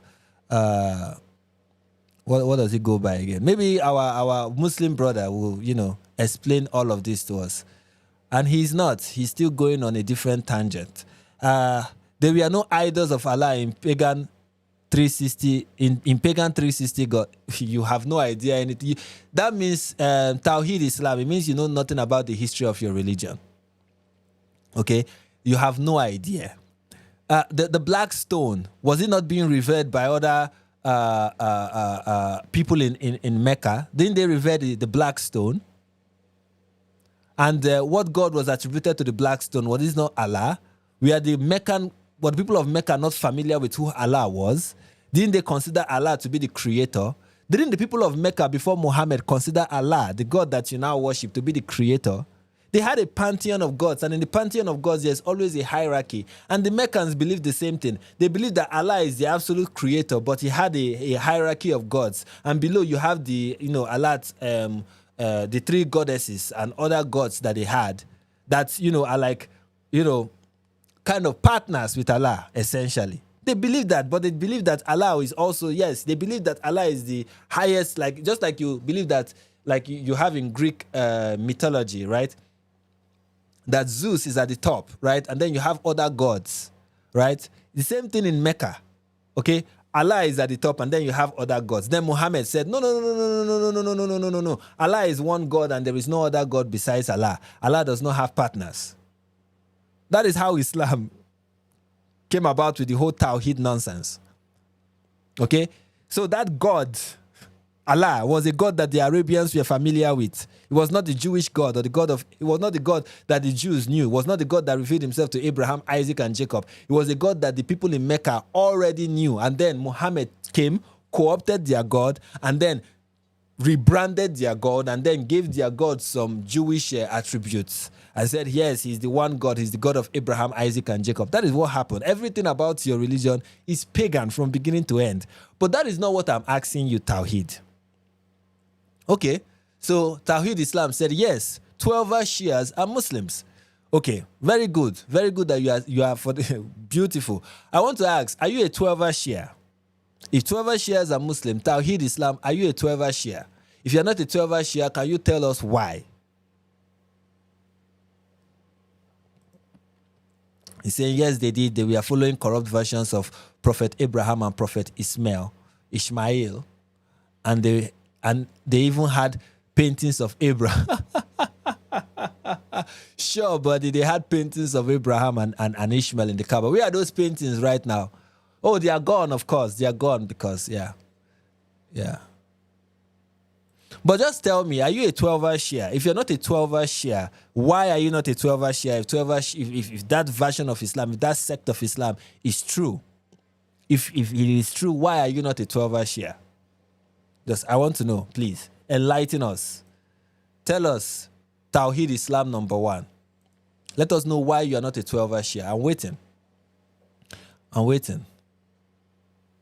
Has he responded? Maybe I didn't see it. Is he responding? Has he responded? I don't think he has. Leave all that talk. Whether Allah is a Semitic name for God in the Hebrew is, well, please, just, I know, yeah, we know. But answer the question. If 12er Shia is authentic Islam, why are you not a 12? Are you a 12er Shia? If you are not, why? That's all I want to know right now. That's all I want to know from you. If 12er Shia is authentic Islam, why are you not a 12er Shia if you are one? If you are not one, rather. Has he responded?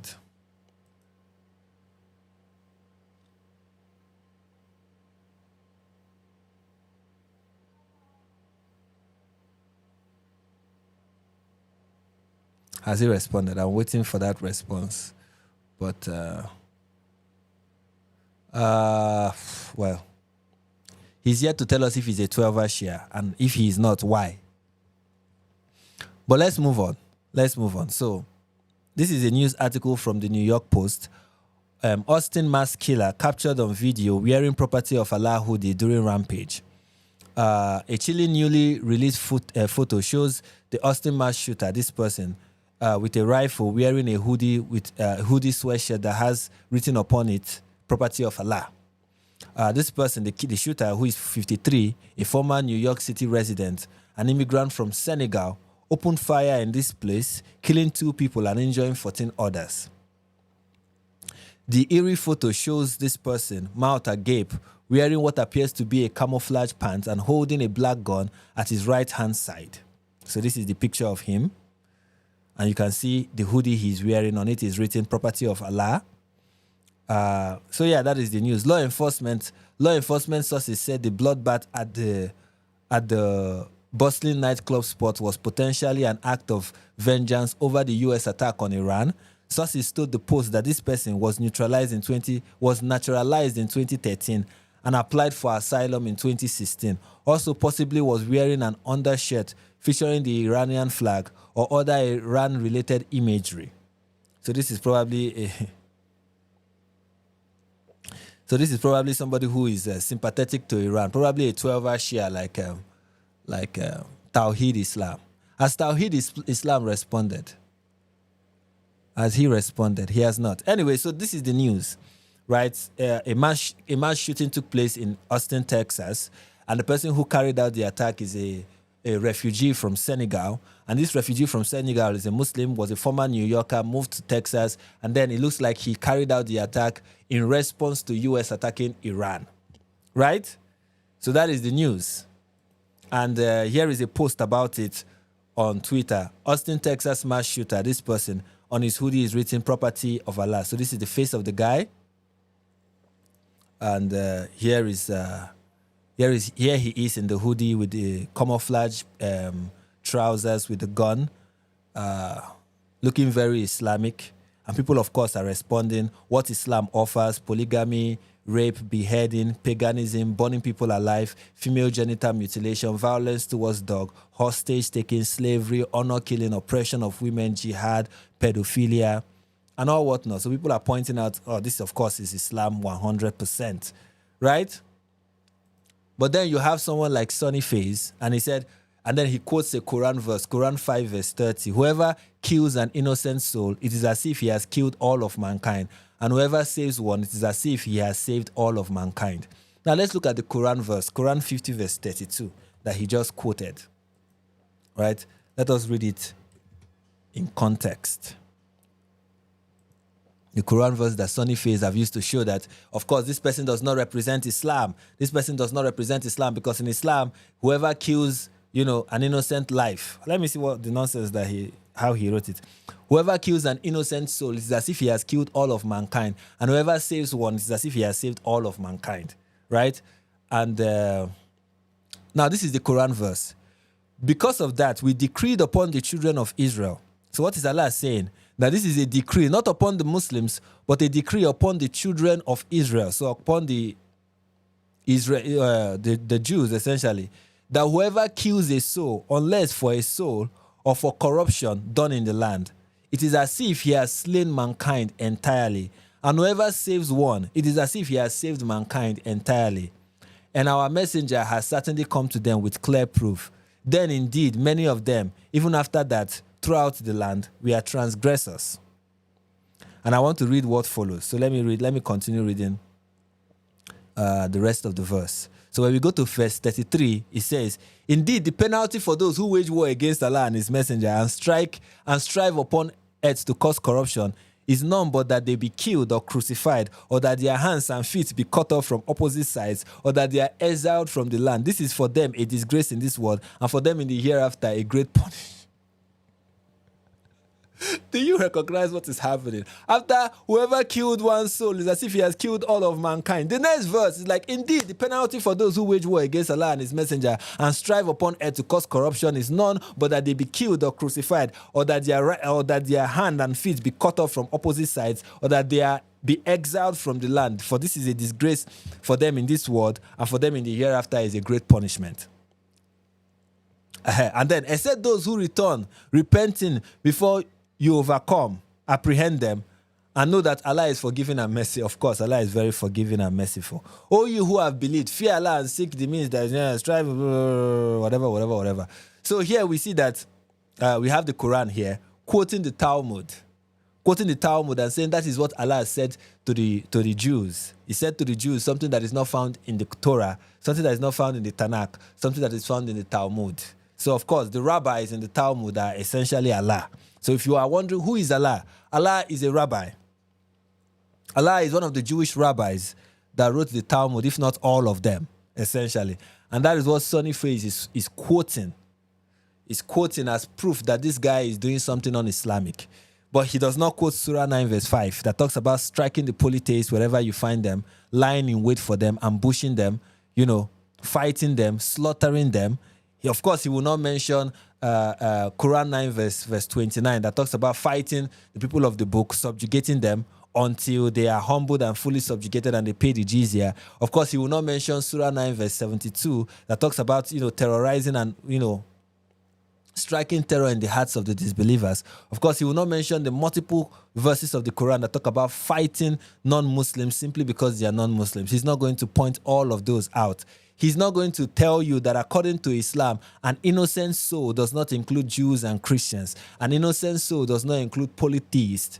And that according to Islam, the people that he shot at that nightclub were polytheists and they were spreading corruption in the land by drinking alcohol and engaging in in promiscuous behavior that is un-Islamic. And therefore, this guy did not kill people who were not innocent. I mean, people who were innocent. He killed people who were not innocent. He's not going to tell you that. And of course, people in the comments were quick to point out, the multiple and numerous Quran verses that call for the killing of non-Muslims. Quran 9 verse 19, Quran 2 verse 191. Slay the disbelievers wherever you find them. Quran 3 verse 28. Muslims must not take the infidels as friend. And then you have all the list. 9 verse 1, 2, 3, 9 verse 111, 9 verse 30, 9 verse 29. There are so many Quran verses, like that. But of course, Sunni Faith, his take is even mild compared to what we are about to see next. Because when you go to someone like Myron Gaines, you have something like this. Myron reacts to a Texas mass shooter wearing a hoodie that says property of Allah. This screams false flag. They are not even trying anymore. Of course. So let's listen to this genius. Is him. Nigga, are you... Yo.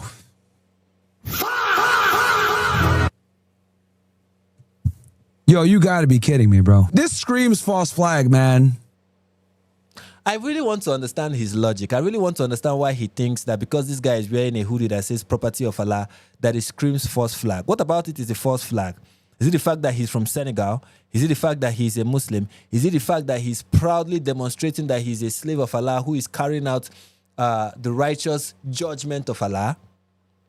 Are these people not aware that Islamic terrorists that have carried out terror attacks in the West have always screamed Allahu Akbar? Like they carry out these attacks while screaming Allahu Akbar? Are they aware that that is how Islamic terror has always been carried out? In Nigeria, when these Fulanis go to Christian communities to kill the Christians in those Christian communities, they are screaming Allahu Akbar as they are going. Before they go, they pray. After they are done praying, they go out and they film themselves praying and then film themselves after praying going out. And you can see them shouting as they are approaching the Christian community, screaming, Islamic, Arabic words. What is the difference between that and somebody wearing a hoodie that says property of Allah? Have Muslims who carry out terror attacks ever hidden the fact that they are Muslims and they are doing it for Allah? So if this is a false flag, then Fulanis, who are Fulani extremists, like they are called, or people are just called pious Muslims, who go to Christian communities in Nigeria and kill those Christians while screaming Allahu Akbar, are also carrying out false flag attacks. This is also a false flag by the Zionist Jews to, paint Islam bad. How do these people actually think? Just because he's wearing a hoodie that says property of Allah, therefore it is a false flag. Really? As if Islamic terrorists are never obvious. They are never obvious. They are very cryptic. They are usually cryptic, but this one is not cryptic. Really? Bruh, nigga came out with a hoodie that said property of Allah, bro. Nigga, they're not even hiding it anymore, man.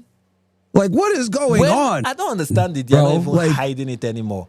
Have Muslims ever hidden, like, I know it kind of, when you're trying to understand how retards think, it kind of boggles the mind. It really does. It really does. When you are trying to understand the mindset of a retard, somebody who is clinically retarded, it's kind of hard. It boggles your mind.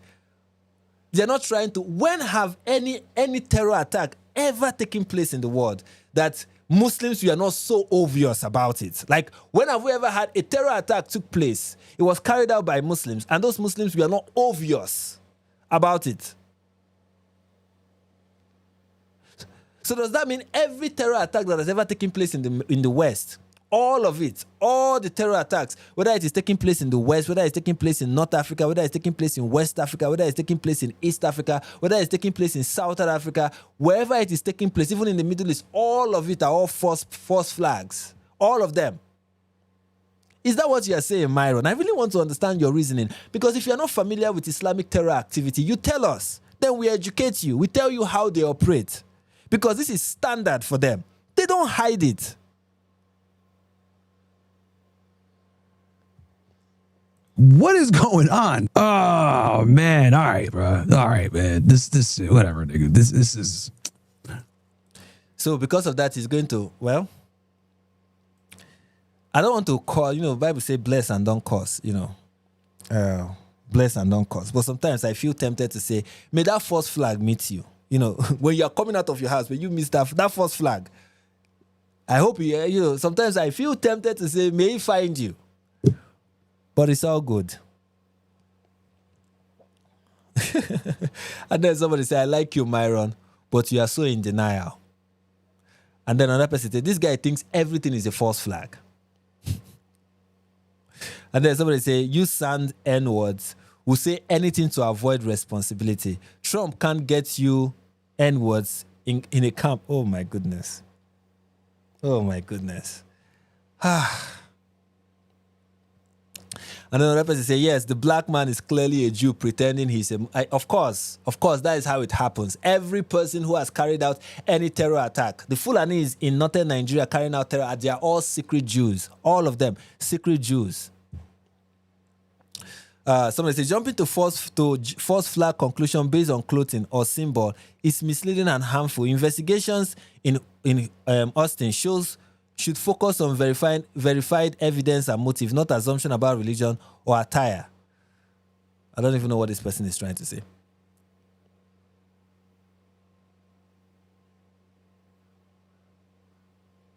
And then another person who is agreeing with Myron essentially saying, they will be like, let's place a black guy that do a shooting in a Republican state. Oh, and make him wear a hoodie, say Islamic Arab things, just in case that person doesn't know English or Arabic.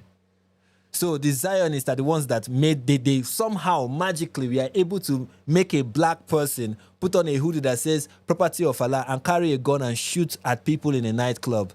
The Zionists, the false flag planners, the CIA, the lizard people, whoever they are at this point, whoever they may be, kind of we are able to orchestrate this. Here is another false flag, of course. As these Boko Haram fighters were killing Christians on camera, telling us, of course, why they are killing them.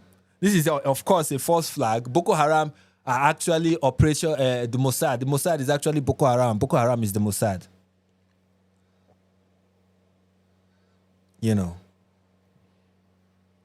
And there is not just Myron Gaines. Of course, if you have ridiculous takes like this, it is going to be parroted by the regurgitator-in-chief, Sneako. Sneako, the regurgitator. Sneako never disappoints. Like, at this point, it is easy to predict what Sneako is going to say because he's a regurgitator. So let's listen to the regurgitator. Apparently, he had a Quran in his car. Oh, no, he had a Quran in his car. Very convenient. It is very convenient that he has a Quran in his car. I mean, terrorists in Nigeria have Qurans in their house. They recite it. They know how to. Many of them have recited. They've mastered the Quran. Like, how is that very convenient? Very smart of a Muslim terrorist to conveniently have a Quran in his car. Very smart. I really, guys, help me follow the logic of Sneako. I know there's no logic there, but try and find one. right? So according to Sneako, he's trying to say it is foolish for a Muslim terrorist carrying out a terror attack in the name of Allah to make it obvious that that is what he's doing, to make it obvious that he's doing it for Allah, to make it obvious that he's doing it for Islam. Sneako, give me one example where Islamic terrorists have ever carried out any attack and they were not being obvious. Give me one example. They are always obvious, Sneako. They try to be as obvious. They don't want to be mistaken. You know, sometimes I feel for these terrorists. I feel for these Islamic terrorists who are trying to send a message. They want to make you know that they are doing this for Allah and they are fighting in the cause of Allah. They are trying to do that. They want everyone to know that they are doing this for Islam. And then you have people like Sneako saying, oh, no, they are not doing it for Islam. Of course, it is the Jews. Even the Muslim terrorists cannot even take credit. When they do their stuff, they don't even get the appreciation from the Muslim world that they deserve. Everything is being taken. The Jews are taking credit for what a Muslim terrorist worked hard for. I mean, look at, you're a Muslim terrorist. You strategize, you plan, you buy the hoodie, you do everything, you get the gun, you are ready to go and carry out a terror attack for Allah. And you are hoping that, you know, at the end of the day, Allah will Akbar, right? At the end of the day, people are going to recognize that Islam does not stand for what is happening in Iran. At the end of the day, you want to be a shaheed and you want people to know that you did this for Allah.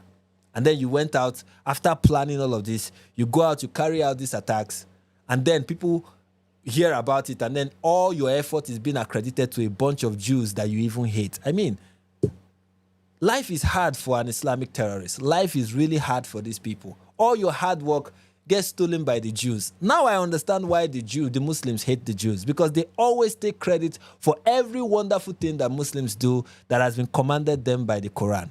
If I was a Muslim, I would be upset too. I would be upset if I was a pious Muslim ready to carry out a terror attack. I would be upset too.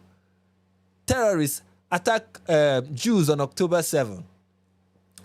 They said it was a false flag. It was Bibi Netanyahu that orchestrated the whole thing. Terrorists, Islamic terrorists, for the sake of Allah, they carried out 9/11. They said it's the Jews. It was an inside job. I said, can't you just give credit to the people who did the thing?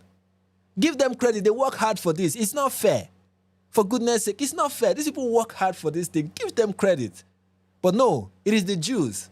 I mean, it's really hard to be an Islamic terrorist. I can't imagine what life is for these people. I can't imagine being in Jahannam, because that's where this guy is going to go, because he can't be a shaheed when people are attributing his works to that of the enemies of Allah. He can't be a shaheed.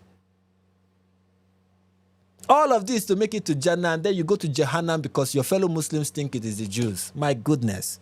Help your fellow Muslims, Sneako. Give them credit for what they work so hard for. They gave their life for this, the ultimate prize for this. And this is how you treat them? So unfortunate. So unfortunate. Just to make sure that when he's arrested, they know exactly what religion he's part of. Yes! That is how they... Oh my God. This is like saying a mass shooter has a manifesto, and you're like, oh, it's so convenient that he has a manifesto. That Quran in his car is his manifesto. Like, what is so strange about it?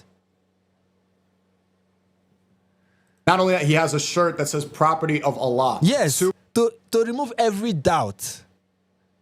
To remove every doubt. In case he gets neutralized before he tells you his actual intention. To remove every doubt. That is why they scream Allahu Akbar. Super genius tactic. Yes, he's going through great lengths so that you don't make any mistake about who he is and why he's doing what he's doing. Sneako, he's going to great lengths so that you do not... See, I want to advise every Islamic terrorist out there thinking of carrying out terror attacks. Just give up, okay? At this point, just give up. There is nothing you are going to do that will not be accredited to the Jews. Just give up. You are working for Mossad. You are. I know many of you don't know this, but you are a recruit of Mossad. You don't know this. There is no point, and there is nothing you can do to just make it clear that, look, I do not work for Mossad. There is nothing. Just give up. I think everyone is seeing right through that, no matter what you think. Yes, everyone is going to see right through it. They are not going to see it. They are going to see through it. Just look at it, but no. They're not going to look at what all the signs you are putting out there, that they're trying to make it very obvious. They're just going to look right through it and see Mossad. You're wasting your time, terrorists. You're wasting your time. You have Sneako. Sneako is conditioning his... Oh, my goodness. This is so unfortunate. My heart goes out to these people. My heart goes out to you people. All you Islamic terrorists out there. I feel your pain. I feel your pain. The pain is real.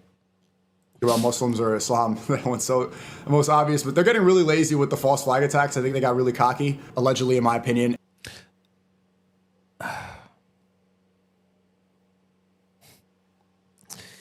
You know, I am an advocate for freedom of speech. You know, I am. I believe in free speech and all whatnot.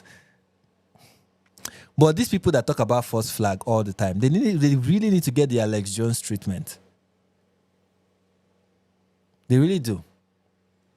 They really need to, come that thing in Nigeria they do it a lot, where you go out online and you make ridiculous claim. The authorities will call you and say that claim you made, come and explain, prove it, come and prove it. And if you don't prove it, you will be in serious trouble. Because these days people just say whatever and nothing happens to them. They just undermine reality and nothing happens. Yeah, it is a false flag.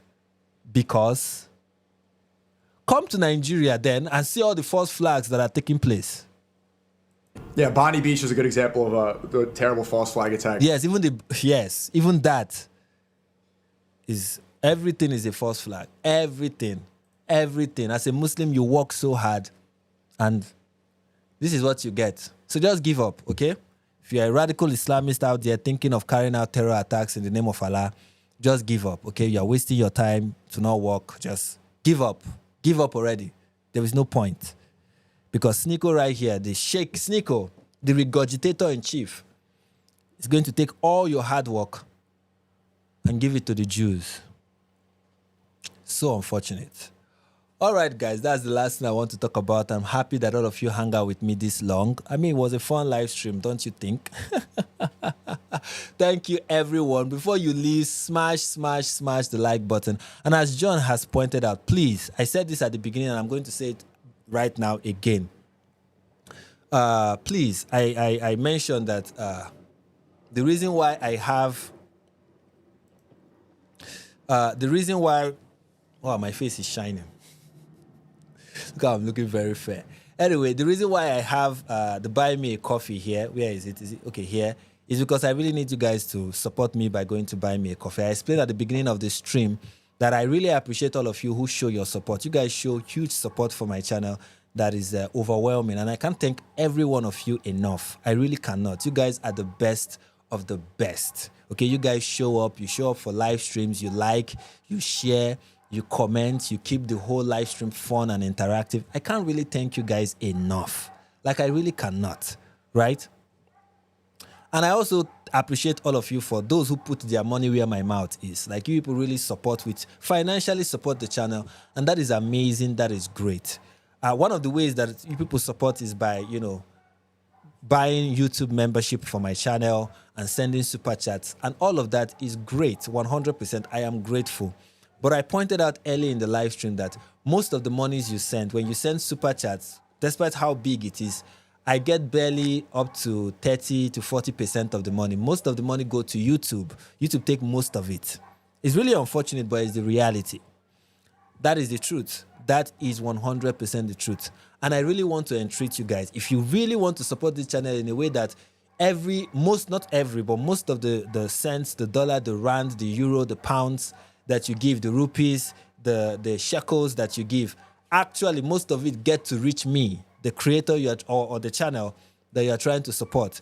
Do it by going to buymeacoffee.com/NIG perspective. That way, most of the money get to me. Also, I said that my Buy Me a Coffee page has a membership option. So besides just buying a coffee, you can sign up and become a member.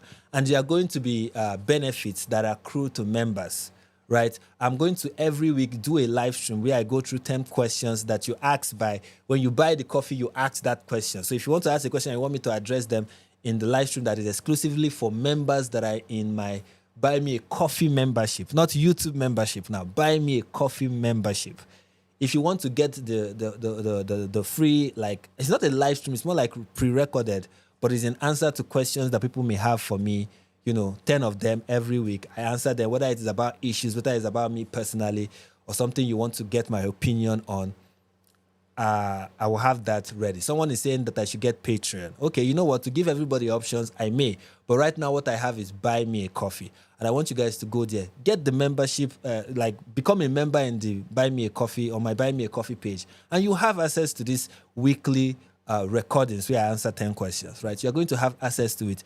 And when you buy a coffee, you get an opportunity to ask a question which I'm going to later, when I make the video, respond to. And I think it's going to be fun. It's going to be wonderful. It is me not just asking for your support, but giving you something in return for your support, especially when you do it by going to buymeacoffee.com/NIG perspective. So please, if you want to support the channel, if you really want your support to reach me fully, go to buymeacoffee.com/NIG perspective. Buymeacoffee.com/NIG perspective. Go there and put your money where my mouth is. I enjoin you, I encourage you, I beseech you. Which other Bible terminology have I not used? I use all the Bible terms to plead with you to do that. It goes a long way in helping this channel. In fact, I am grateful for how far you guys have been doing it. And please, I want you guys to continue and even do more, so that, this will continue going and we'll take this to greater heights. Alhamdulillah. All right, that is all I have for you guys. Thank you always. I really appreciate you all. I really, really appreciate you all. Thank you. And until we see again, have a very blessed day or night. Bye.